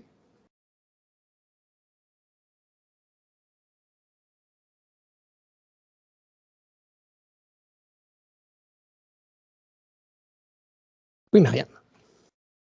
Ben, un avantage que moi, je ressens beaucoup comme professionnel, c'est en fait, c'est d'avoir l'opportunité d'échanger sur mes pratiques de CP quand, par exemple, je contacte au CPU, par exemple, à l'Université de Montréal, Guylaine a travaillé sur quelque chose, je vois de elle, ben, souvent, il y a beaucoup d'ouverture ensuite à collaborer entre nous. Donc, je trouve qu'il y a une belle synergie aussi entre les services pédagogiques à partir du moment qu'on a cette ouverture-là. Les documents ne sont pas toujours sous licence libre. Ceci étant dit, il y a très rarement de la fermeture à partager les documents et à permettre à un autre service pédagogique de réutiliser, puis même de diffuser sous licence libre, toujours en donnant la paternité. Donc, c'est des choses qui se voient aussi, hein, ne pas se freiner parce qu'il n'y a pas de licence libre, de ne pas faire juste le pas et dire, ben écoutez, c'est super ce que vous faites, est-ce qu'on peut réutiliser sous telles conditions? Mais moi, je trouve que j'ai un beau gain au niveau professionnel parce que je me rends compte que mon réseau professionnel au niveau de la conscience pédagogique, ben, il s'est beaucoup élargi depuis que j'ouvre mes horizons, en fait, depuis que je vois le bassin potentiel de ressources. Oui, c'est vrai, on peut apprendre des autres, mais on peut aussi développer des liens, puis vraiment travailler en commun. Ça ouvre le réseau. Surtout, on le fait par la bande, puis on le fait par nos réseaux externes cachés. Je pense à Performa parce que je suis RL Performa. On s'envoie souvent dans la semi-illégalité des documents par la liste de diffusion parce qu'on demande une question. « Ah, avez-vous travaillé sur un ESP? Que ça ressemble à quoi chez vous? » Puis là, on se passe ça en dessous. Idéalement, ce serait à la vue puis ce serait public. Mais après, si on veut l'utiliser réellement, on peut demander au service qui a fait ce document-là si on peut avoir les droits d'utilisation. Marianne l'a bien souligné, c'est rare qu'on nous dise non. Là. On a ce schème de valeur-là dans les institutions publiques. C'est bien rare qu'on fait comme « Ouais, non, pas toi, cégep de Sainte-Foy, on t'aime pas. » Ça n'arrive pas. Fait que pensez-y, c'est vraiment des bons avantages. Oui, Constance. En fait, moi, lors d'une discussion avec Isabelle, la plante de mémoire, elle m'a parlé de formalisation, de formaliser un document, pas juste de faire un brouillon. Je pense que d'en faire une ressource éducative libre, ça permet aussi de prendre un temps pour s'asseoir puis de la formaliser puis de s'assurer que c'est dans un format où on veut diffuser. Puis je trouve que ça permet un rayonnement puis un peu de savourer ce document-là au final, d'en être fier et d'avoir une reconnaissance des pairs. Là. Je pense que ça touche les avantages, mais moi, je le voyais comme ça dans mon réseau à moi, puis je trouve ça vraiment chouette. Là.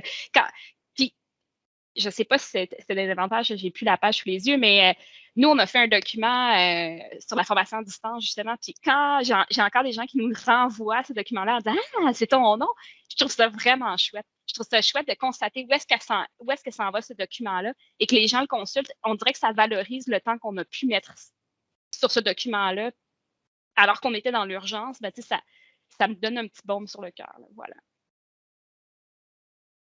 Oui, puis de voir, c'est ça, ce qui a été fait avec aussi. Puis, on va en discuter dans les frais, mais c'est vraiment important et une bonne avantage. Oui, Je t'entendais, Marco, parler d'utiliser réellement. J'ai eu un petit flash, je le partage. Je ne me veux pas, évidemment, au-delà d'une expertise que je n'ai pas, mais comment utiliser réellement. Donc, un petit jeu de mots qui peut peut-être être repris dans une perspective d'amener justement les partenaires entre eux, les réseaux entre eux, à justement aller vers cette forme-là plus ouverte, plus libre de l'utilisation, un peu comme tu le disais, Performa, donc c'est un réseau, mais comment utiliser réellement donc ces informations-là, ces documents. Donc, je vous partage l'idée et je la libère des droits d'auteur. Merci, Jules. En tant que direction, tu as tes droits d'auteur. C'est le fun. C'est sûr que on voit plein d'avantages. Personne n'est contre la vertu. Même pratico-pratique, il y a certains freins et certains défis au niveau très personnel de l'utilisation et de la diffusion des REL. Je vais vous en énumérer quelques-uns des pistes de solutions que j'ai trouvées au fil du temps, mais il y en a que je n'ai pas de réponse puis que je trouverais ça intéressant d'avoir votre avis professionnel parce qu'il y a des choses que je n'ai pas réussi à surmonter. Le premier élément, c'est la perception de ne pas avoir une production adéquate. On est des professionnels, on est poussé par le désir d'excellence souvent. Tout ça, ça revient. Puis, ce n'est pas nécessairement formalisé, Constance en parlant. Des fois, on n'a pas le temps de formaliser ou on n'a pas le temps de formaliser à notre niveau qu'on voudrait le faire. Ça, c'est un frein numéro 1 que je rencontre tout le temps, qui me disent « Ouais, mais c'est pas assez bon pour que je le partage. » C'est pas, ça vient avec ça tout le temps. Ce que je fais habituellement, c'est que j'explicite le rapport itératif de la production du savoir. Le petit bout que tu as fait, la prochaine personne n'aura pas besoin de le faire. Puis ça, j'essaie d'expliquer souvent. Chaque petit pas compte. Chaque petit pas est un pas de sauver. Puis si la personne trouve qu'il y a quelque chose à adapter, qu'il y a quelque chose à améliorer, elle va le faire elle-même. Elle va l'améliorer, elle va partir, elle va garder tout ce qui est bon pour elle, puis elle va continuer le travail en avant. Puis c'est comme ça qu'on fonctionne depuis vraiment, vraiment longtemps.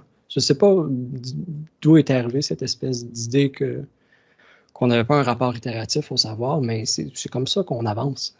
C'est petit bout par petit bout, puis à longue, là, les plus vieux d'entre nous, puis je vais citer Socrate parce qu'on peut, là, qui disait « Je sais que je ne sais rien ». On se rend compte avec le temps que la certitude en éducation, il n'y en a pas tant, là. Il y a tellement de facteurs, il y a tellement de choses qui sont propres à l'être. Puis c'est une question de valeur aussi, fondamentalement, sur ce que c'est qu'apprendre, puis tout ça. Que moi, je dis tout le temps, fais ton petit bout. Si ça intéresse quelqu'un, il va le prendre. Ça va contribuer au savoir global. Puis ça va être bon pour tout le monde. Il n'y a pas à avoir de gêne là-dedans. Moi, c'est ce que je dis habituellement aux gens qui me disent « Ouais, c'est pas assez bon. » Ben, c'est déjà le bout que quelqu'un d'autre n'aura pas à faire. Deuxième aspect, le mérite des utilisateurs. Vous allez voir, là, les deux prochaines sont un petit peu plus sombres, puis c'est le côté sombre de l'humanité. Puis j'ai pas de réponse à ça. Ça arrive qu'on passe beaucoup de temps, beaucoup de souffrance dans un document, dans quelque chose qu'on produit. Puis on ne veut pas que quelqu'un s'engrange des gains s'il ne mérite pas. On le sait, il y a du monde qui, des fois, se pogne un peu le basic, qu'on peut penser ne pas mériter sa place, X, Y, Z. Puis c'est arrivé. J'ai des enseignants, moi, qui m'ont dit « Oui, moi, je partage tout, mais je veux garder mes droits d'auteur parce que telle personne dans mon département, il se pogne le basic, puis c'est pas vrai que je vais lui donner mes examens pour qu'il se pogne plus le basic. » Ça arrive, puis là, c'est comme un droit de dire « Toi, tu le mérites, toi, tu ne le mérites pas. » Puis ça, j'ai pas de réponse à ça. Ça, pour moi, c'est une question de valeur fondamentale. Puis j'ai pas grand-chose à dire à ce frein-là. Même chose pour la sécurité d'emploi ou les chasses gardées. Il y a aussi le côté très radin de « je pense avoir ma job parce que j'ai un créneau très spécifique ». Puis je tiens à le garder. Puis moi, j'ai vu ça dans des domaines qui sont très pointus, là, où on travaille un peu plus par silo. C'est pas le cas chez nous, mais moi, je travaille d'éthique, mais je pourrais dire non, tout passe par moi pour l'éthique, puis je ferai rien de libre. Je veux pas que je veux garder mon dossier à moi qui me prend tant de temps dans ma tâche parce que je m'assure qu'il prenne tant de temps dans ma tâche. Ça peut arriver, c'est un peu plus sombre. C'est rarement explicité comme raison, mais ça fait partie des choses. Puis encore là, c'est une question de valeur fondamentale où il faut travailler sur le bien commun, puis tout ce qui reste avec. Moi, je n'ai pas de solution, mais c'est des choses que j'ai rencontrées avec le temps. Troisième point, c'est l'effort versus le retour sur investissement. Des fois, on sent la pression de formaliser nos documents, d'aller chercher un petit peu plus loin, de mettre plus d'efforts qu'on mettrait normalement sur notre travail, parce que ça va être diffusé à l'ensemble. Puis on se dit, mais pourquoi je mettrais autant de temps, autant d'efforts sur ce truc-là juste pour le rendre libre quand ça ne m'apporte rien? Encore là, question de valeur. Mais c'est justifiable. Sauf que ça, c'est plus intéressant. On peut tourner un petit peu autour. Je peux dire, tu peux collaborer avec quelqu'un.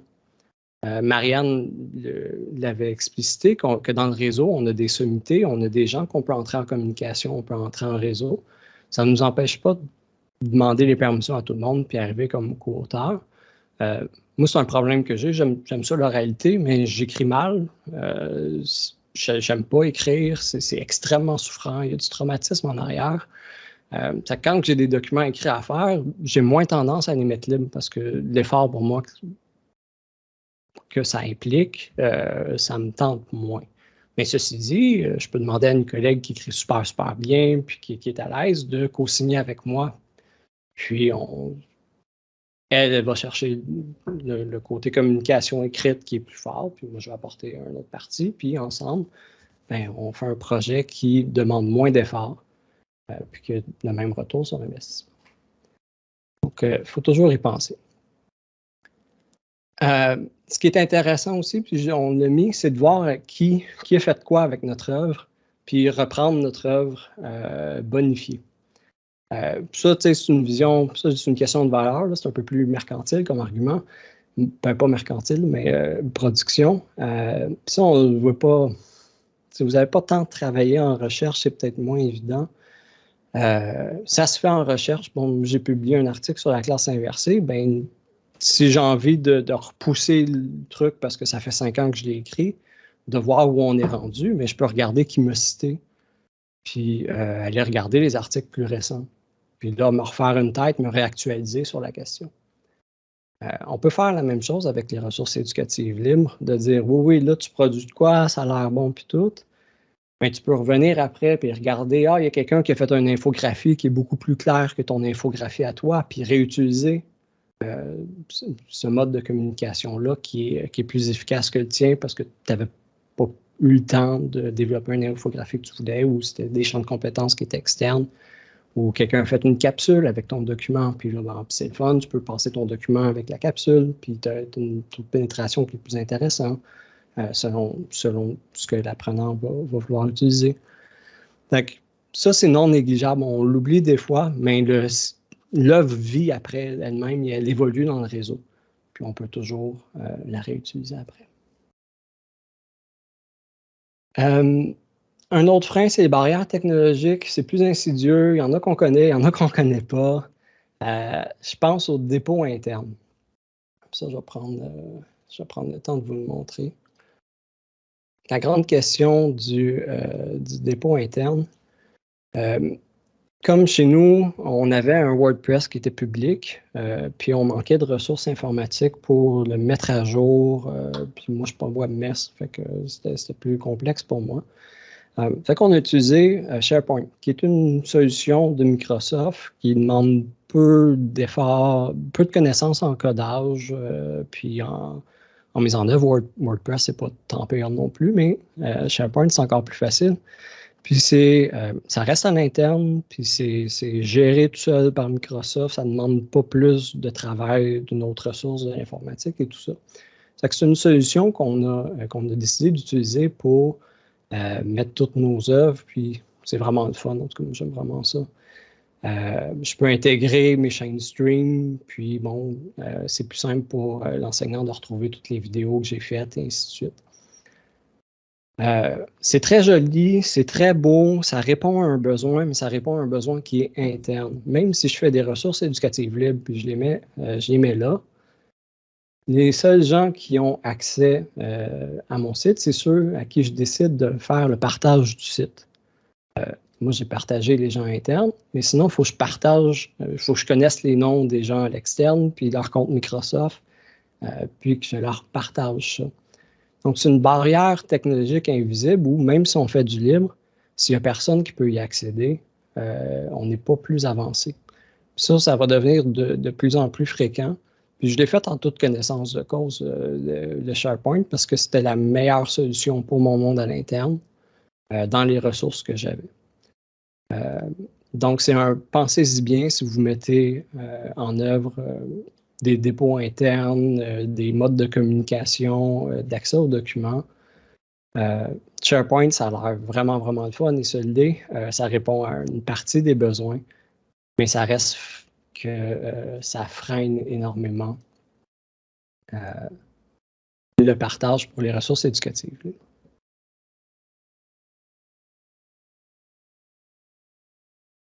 Même chose pour l'utilisation des PDF, même si on partage des PDF fréquemment. Le PDF nous permet difficilement de remixer. Ça le fait, mais il faut copier dans Word, puis après la mise en page n'est pas bonne, puis copier les images, ça se fait pas bien. Puis, il y a un frein technologique à l'utilisation des PDF, même si notre but, c'est de rendre une ressource qui est formalisée, qui reste belle, peu importe le type d'écran, peu importe les outils qui sont utilisés, peu importe si on a accès à Microsoft ou pas. Il y a un désir de partager de façon standardisée. Pour tout ce qui est remix, c'est un frein. Puis c'est un frein technologique par le choix des outils de diffusion qu'on a. Je vous encourage fortement à toujours diffuser une version Word puis une version PDF. Si vous utilisez Word, là, si vous êtes plus avancé que nous, puis vous êtes dans des OpenOffice puis licences libres, ben, allez-y avec ça. Oui, Martin. Ben, en fait, il n'y a pas un paradoxe d'utiliser des logiciels propriétaires pour créer du matériel qui serait normalement libre de droit? Ça ne rentre pas complètement dans la philosophie parce qu'on parle des barrières d'accès dans ce cas-là. Un logiciel propriétaire, souvent, a une barrière d'accès. Nous, on ne paye pas notre abonnement, mais c'est quoi? C'est 300$ par année, Microsoft. Si je veux le partager à quelqu'un qui est dans un autre pays et qui n'a pas accès à ces outils institutionnels-là, c'est un frein technologique. Puis tu as absolument raison, Martin. Ça fait partie des freins technologiques. Ultimement, on devrait utiliser du libre pour partager du libre. Et ce qui est intéressant, c'est qu'avec ces logiciels propriétaires-là, il y a quand même des formats libres disponibles en mode ODT, si je me souviens bien. Là. Donc, si on veut véritablement être cohérent avec notre action, peut-être regarder pour justement avoir des versions non pas propriétaires de DocX, mais avoir quelque chose libre aussi. Là. Mais ça fait partie de mes marottes. Merci. Oui, non, mais c'est important à souligner parce que c'est souvent des choses qu'on ne pense pas à enregistrer dans un format libre. Dans ma pratique, je ne pense pas avoir jamais fait ça et avoir pensé à ce niveau de liberté-là. De toute façon, moi, c'est derrière un dépôt interne. Mais c'est vraiment quelque chose à penser si on veut y aller dans un libre plus loin que notre réseau. Petit exemple que j'aime de dépôt qui pourrait être intéressant pour nous, c'est le dépôt national du campus Ontario. Il est vraiment, vraiment bien. C'est vraiment axé sur le libre. On ne mélange pas RenRel. C'est intégré à tout le reste. Je vous invite à regarder. C'est un beau modèle d'après moi. Oui, Constance. En fait, ici, je me demande si Isabelle ne voudrait pas parler d'Éduc Info. Je pense que ça pourrait être intéressant. Je veux dire le prochain point de ma diapositive, le webinaire de la Fabrique REL le 24 février sur les dépôts internes, les dépôts de ressources REL. Oui. Donc, oui, si c'est une question que vous voulez creuser parce que c'est extrêmement spécifique, c'est probablement votre bibliothécaire qui va être le plus ferré là-dedans, qui va avoir les accès internes pour gérer tout ça. Il y a un excellent webinaire qui s'en vient le 24 février de la Fabrique REL sur la question. Je vous invite à aller approfondir cette question-là avec eux parce que c'est épineux et des fois, on dépend du national. Oui, Jules.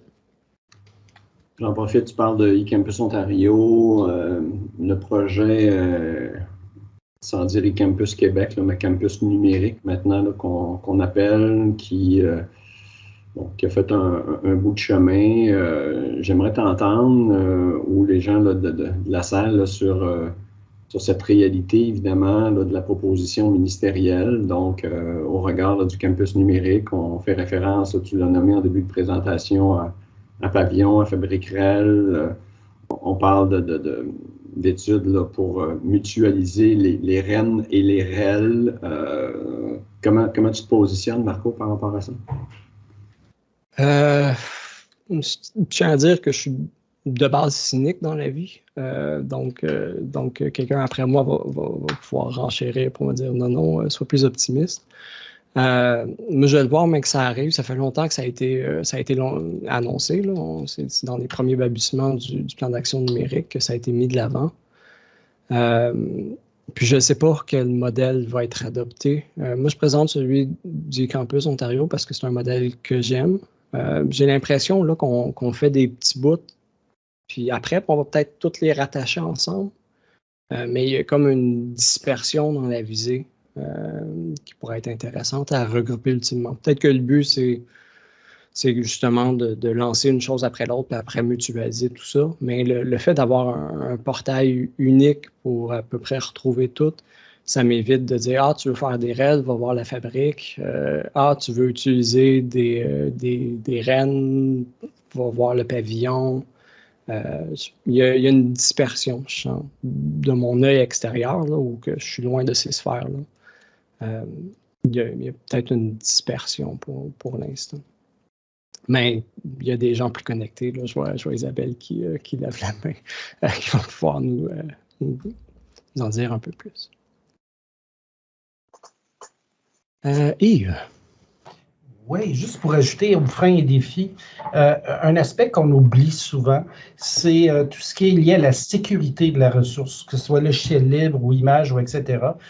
Cet enjeu-là peut être un frein important puis un défi important parce que là, on dit tout le monde est beau, tout le monde est gentil, tout le monde est vertueux dans le logiciel libre, mais c'est une voie d'entrée dangereuse pour nos systèmes informatiques aussi. Alors, ça aussi, il faut avoir la responsabilité, je crois, de se soucier que notre ressource libre, notre ressource éducative libre, elle est aussi, en tout cas, c'est notre responsabilité aussi de la protéger, la rendre sécuritaire, ou en tout cas, c'est un défi important, à mon avis. Je vais juste rajouter à ta vie. Oui, c'est l'enjeu du siècle, la sécurité informatique. Vous le voyez, la double authentification, c'est rendu obligatoire maintenant, puis il y a une série d'autres mesures qui s'en viennent. C'est à bien y penser. Isabelle.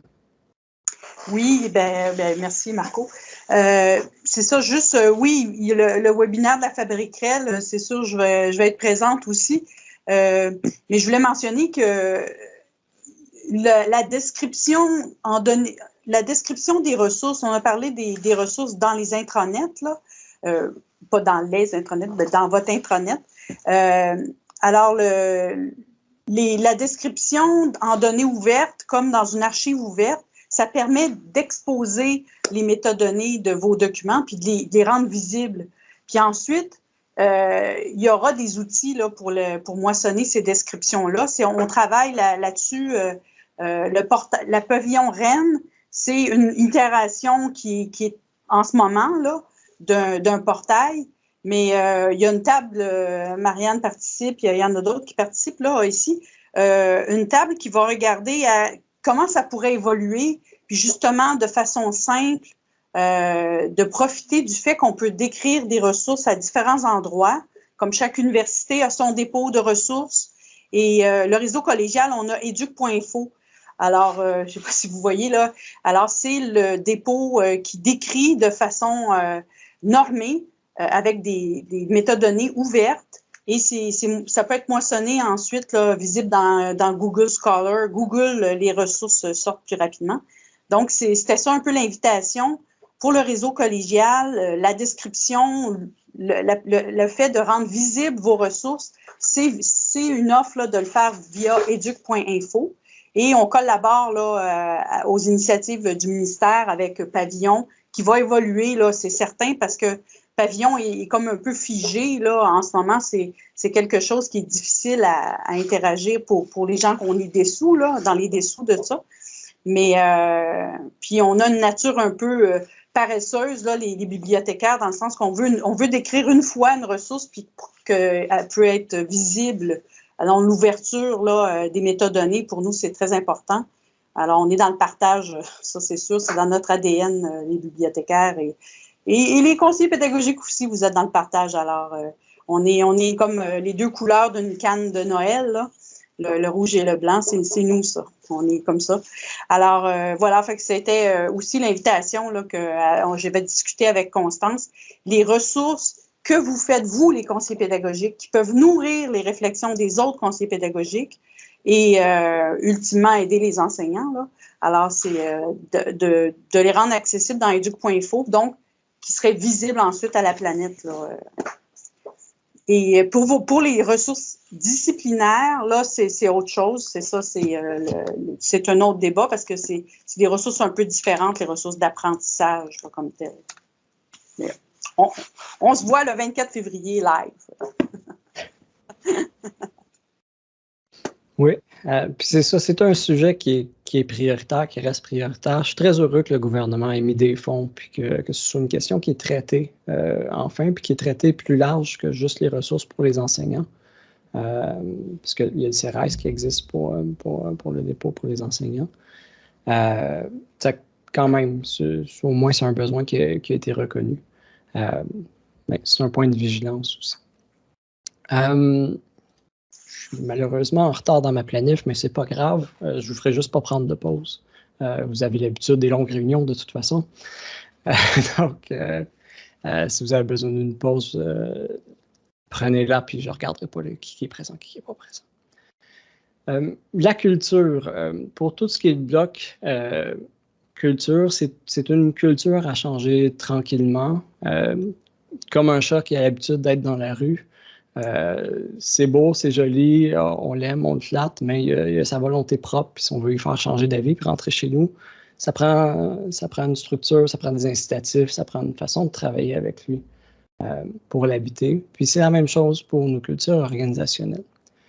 Moi, quand j'essaie d'inciter des changements dans mon organisation, avec des équipes de travail, avec tout ça, je prends toujours la base de l'équation de changement. C'est plastifié dans mon bureau, collé avec la gommette.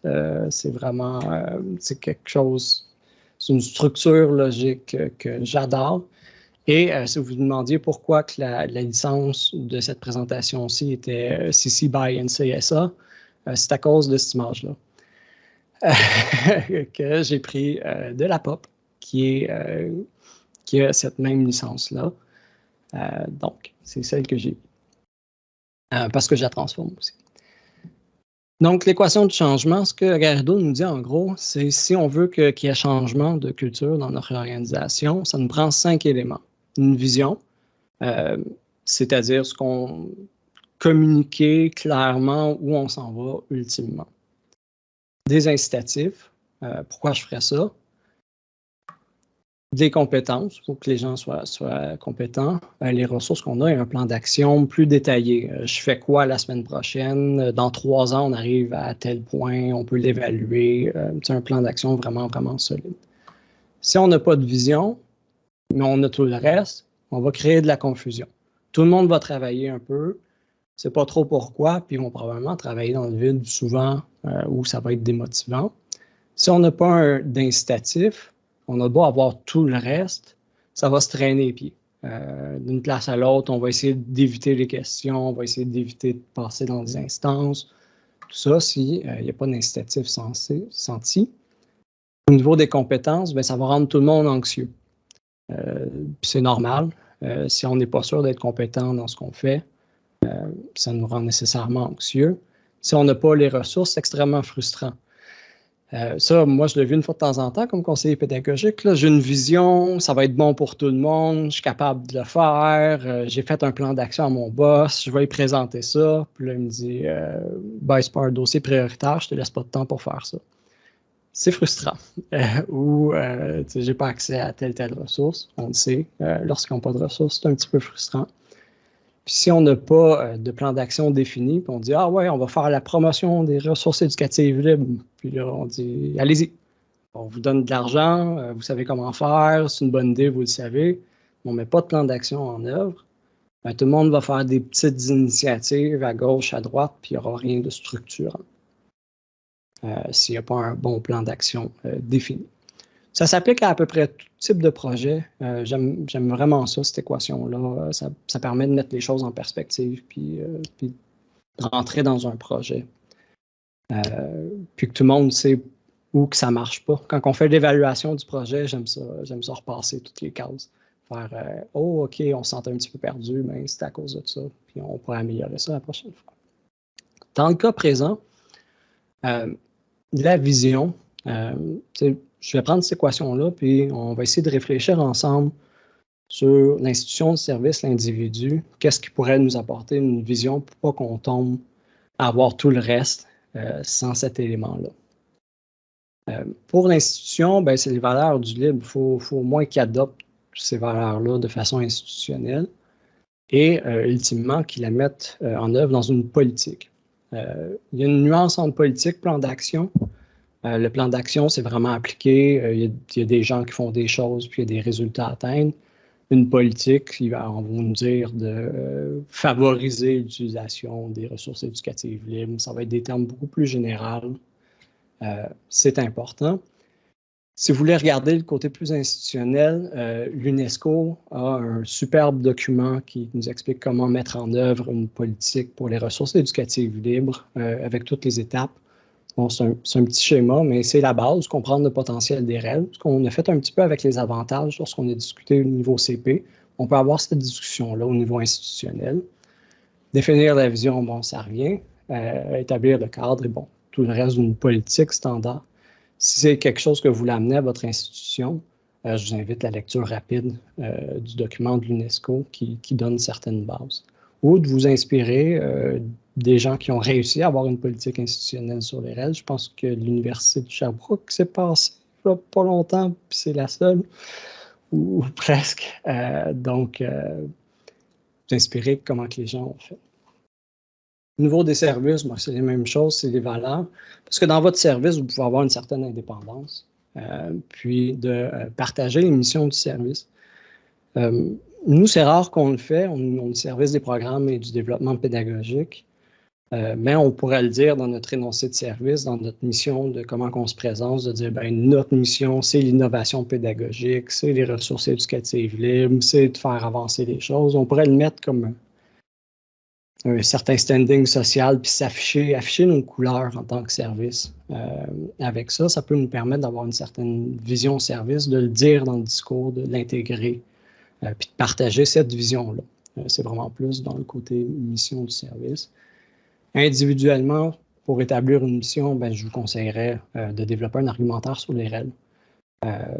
C'est la base. Si nous, on est capable d'en parler de façon cohérente, conséquente, avec un argumentaire pertinent, ça va nous aider à développer une vision commune qui est pertinente. C'est ce que je voyais pour la vision à travers l'institution, pour ce bloc-là. De ce qu'on devrait mettre en œuvre idéalement pour ne pas manquer de vision.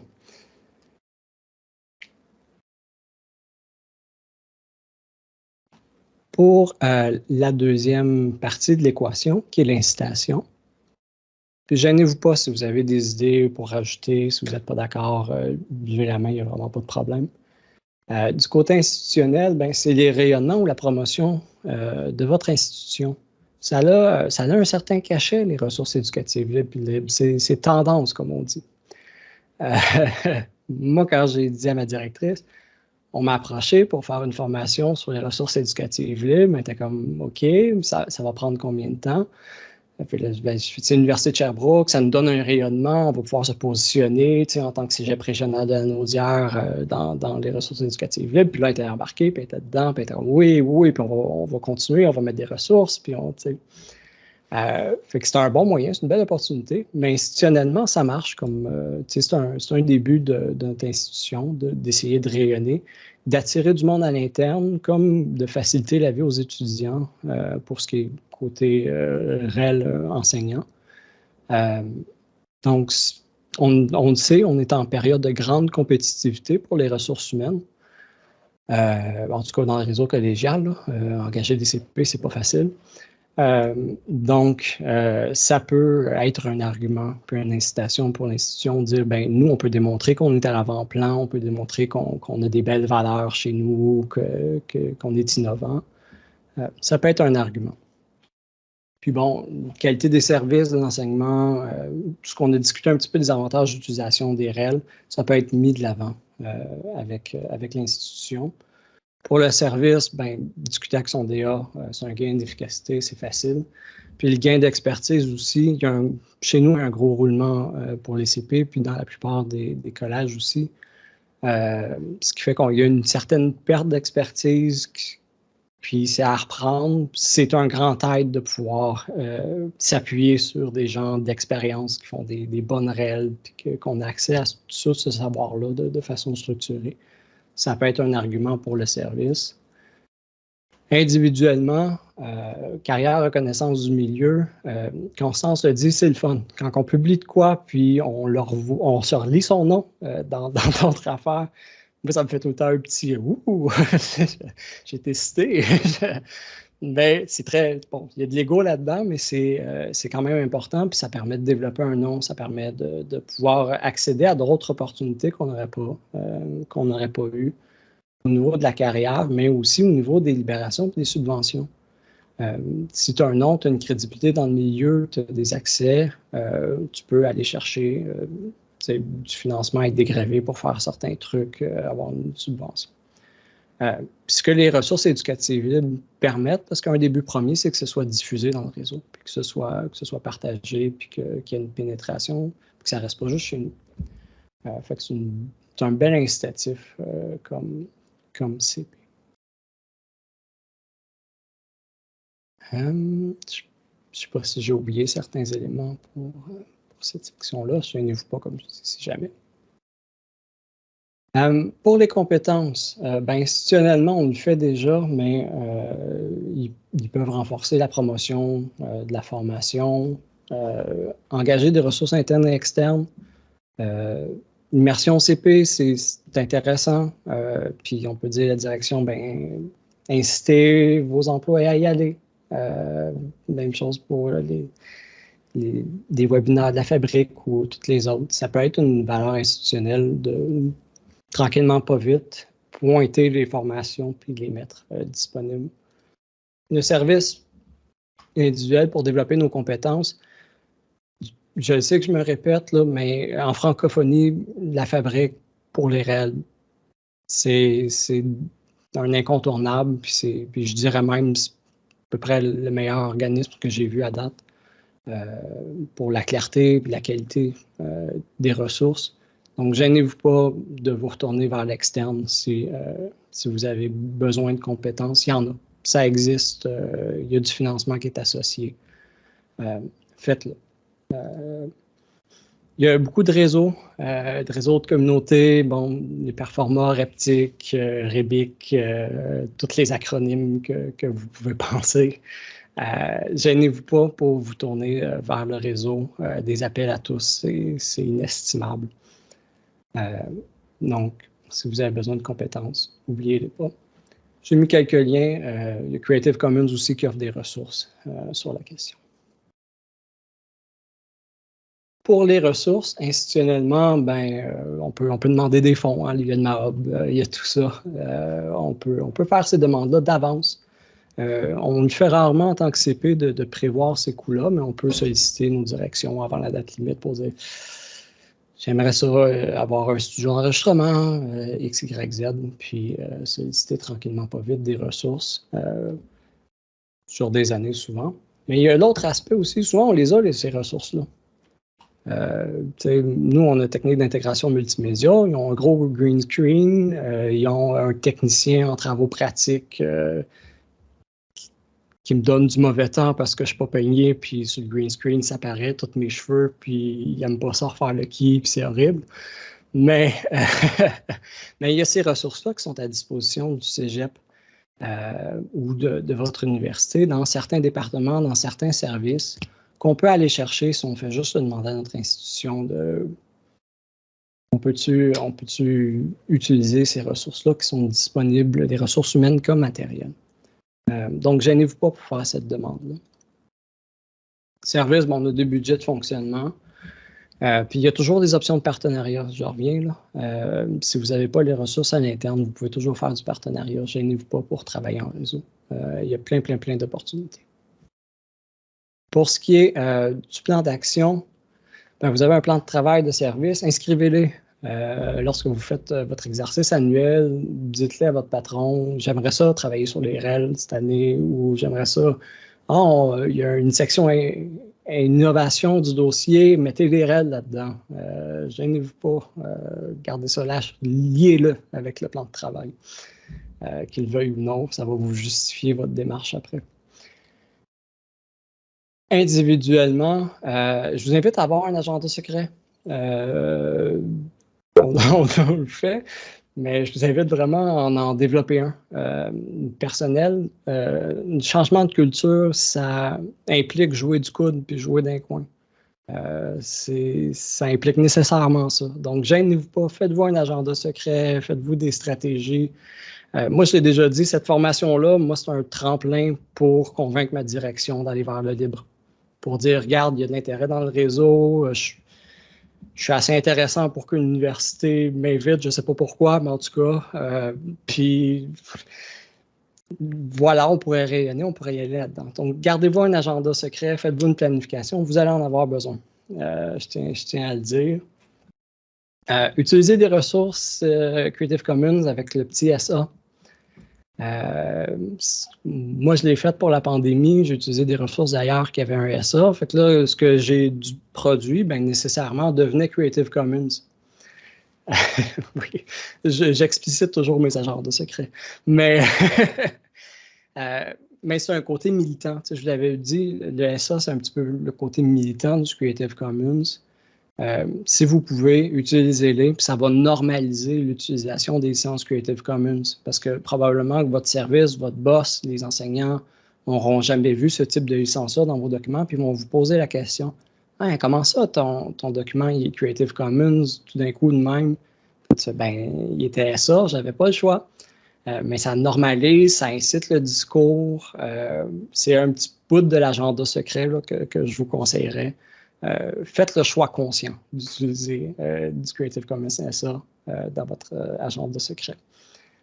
Puis, pour ce qui est création vraiment là, pointue, de vous développer un plan d'action lorsque vous allez faire des travaux en comité ou avec vous-même ou avec votre patron, expliciter les étapes. Le lien va vers la fabrique parce qu'ils ont un beau parcours selon le type de ressources que vous voulez développer, à quoi penser, son creative et tout. Donc, utilisez-le, c'est un bon point de départ pour faire votre plan d'action. Toutes les étapes sont déjà soulignées, les choses qu'on ne devrait pas oublier. Ouh, j'ai réussi dans le temps. Yes! Normalement, je vous aurais séparé en sous-groupes avec des tableaux blancs, puis on aurait expérimenté cet outil-là. On n'a probablement pas le temps, malheureusement. Je tiens juste à vous dire que ça existe. On peut faire des salles de sous-groupes, utiliser des tableaux blancs collaboratifs, puis l'enregistrer en PNG après. Très facile dans Teams. Donc, je vous le dis. En grand groupe, je lancerai des petites questions de synthèse. Dans toute la présentation, qu'est-ce que vous pensez qui va être le plus utile dans votre pratique au quotidien?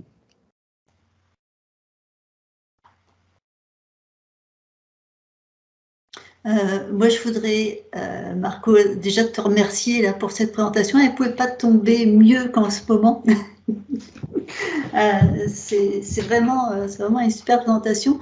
J'ai beaucoup aimé ton équation du changement parce que ça met vraiment les choses en perspective. Là, c'est un outil incroyable. Hein. Donc, merci pour ce partage et puis bravo pour cette présentation. Et effectivement, ce que tu dis est vrai. Moi, j'ai très envie de t'inviter à venir présenter ça à Polytechnique. Hein. Je suis toujours disponible. Il n'y a pas de chat. Oui, Félix.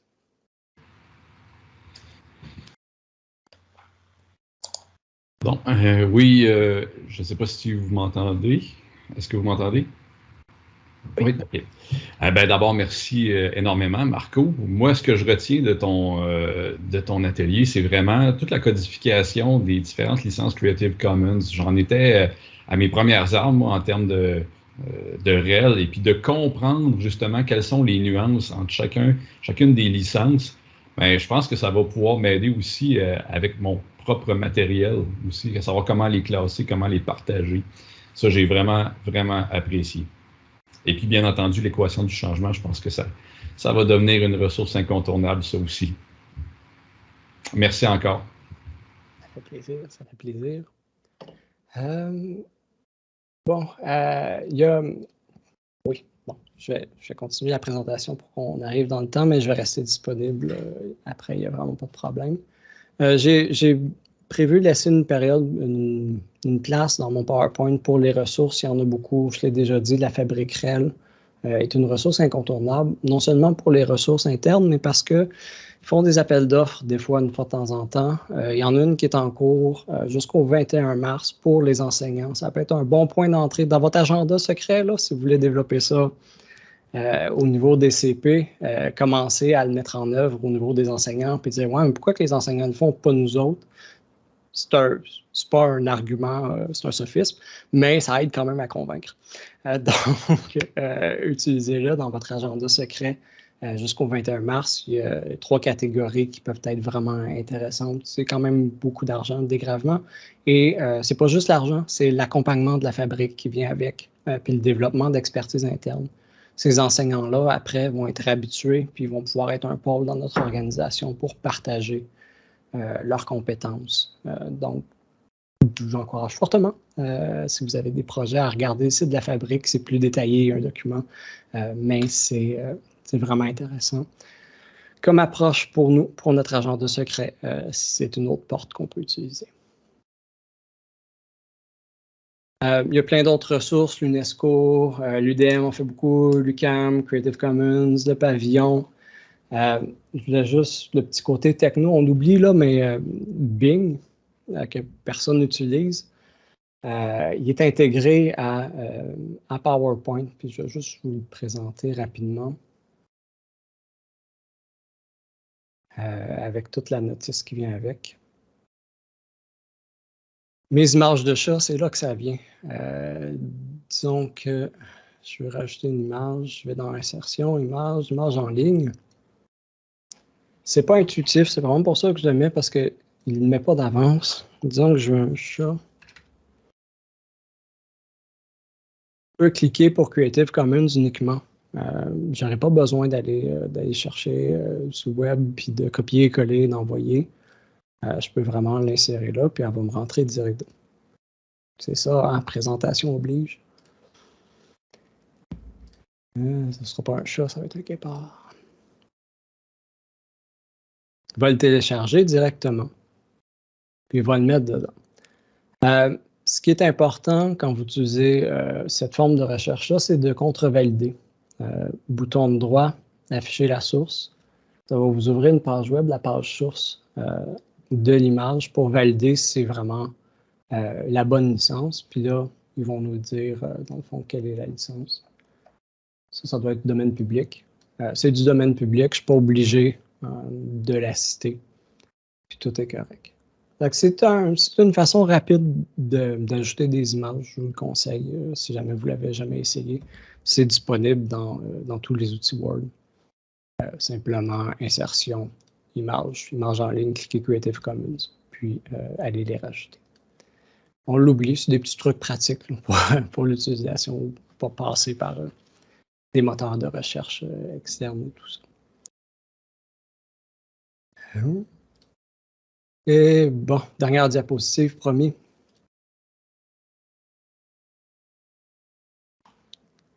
Le prochain atelier. Comme Constance l'a dit au début, il y a un atelier qui va venir en mars.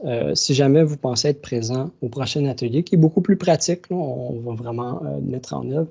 Il y a quelques points que je vous inciterais à faire avant de se rendre là. Pensez à un sujet ou une planification pour la création de REL, parce qu'on va se mettre en œuvre directement. Si vous avez quelque chose en tête, ça n'a pas besoin, en 2 heures, on ne fera pas des miracles, on ne fera pas des documents finis. Ça peut être juste de penser à une planification. On va regarder ensemble qu'est-ce que les ressources nous permettent selon les licences, comment vous devriez, quelles sont les meilleures pratiques lors de la création de REL. On va travailler ça ensemble, mais je vous invite à avoir une petite idée sur quel projet vous voudriez aborder. Si vous pensez le publier après, demandez l'autorisation de votre supérieur, vous n'avez pas vos droits d'auteur, ou soyez pas payé pendant que vous assistez à mon atelier, ou XYZ. J'aurai pas de droits d'auteur. Bon, on dit ça maintenant, on ne peut plus plaider l'ignorance. Explorer les ressources complémentaires, allez voir sur le site de la Fabrique, c'est une bonne révision. Je suis sûr que ça ne doit pas être super populaire, mais il y a des tests H5P si vous voulez vous tester, aussi, si vous avez envie. Puis de remplir le petit formulaire de rétroaction pour la formation d'aujourd'hui. Je pense que Constance l'avait mis dans le clavardage. De juste avoir une rétroaction, c'est tout le temps important. Pour l'amélioration continue de tout le monde. Donc, ça ferait le tour de la présentation. À l'heure juste, je vous remercie vraiment d'être présent. C'est un sujet qui me tient extrêmement à cœur. Je trouve ça important dans un point de vue. Ça me nourrit mon âme moralement puis ma vertu. C'est vraiment important pour moi. Puis je suis contente de voir qu'il y a autant d'engouement et d'enthousiasme pour les ressources éducatives libres présentement. Essayez de vous rappeler des noms des gens qui sont là. C'est une belle opportunité de réseauter aussi avec des gens qui ont le même type d'intérêt. Donc, un gros merci. Je vais te passer la parole, Constance. Oui. Merci d'être venu nous présenter. J'espère que vous avez retenu les choses. La présentation va être diffusée selon la licence dont tu nous as fait la promotion. Là, on prêche sur notre paroisse. Il y a effectivement le formulaire. Si vous voulez nous donner votre avis, ça serait vraiment intéressant. Là, il y a déjà 2 personnes qui nous l'ont envoyé. Je trouve ça très aimable à vous de nous faire connaître vos préférences, votre intérêt, tout ça. Ça va être bien entendu transmis à Marco éventuellement. Là. Puis, il y aura une synthèse qui paraîtra au cours de mettons, 2 semaines, le temps de me laisser la chance de le faire. Mais donc, je vous invite à regarder les autres ateliers qui sont sur Immersion et bien entendu, on va reparler des REL et on va en rediffuser d'autres. On travaille présentement sur différents projets, dont un prix potentiel sur la production de REL. Donc, gardez les oreilles ouvertes, puis ça pourrait être intéressant. Je laisse la parole aux gens qui voudraient intervenir. Merci encore.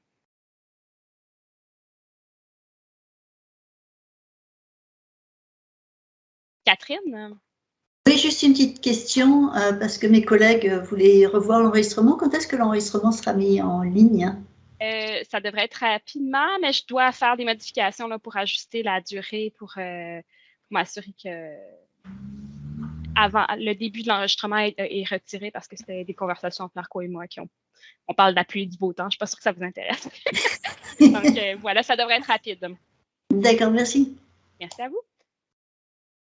Il y avait Paula Andrea aussi qui voulait intervenir. Bien, je voulais juste dire merci. C'était vraiment intéressant. Moi, je suis en fait une nouvelle CPT, que j'étais vraiment prof longtemps.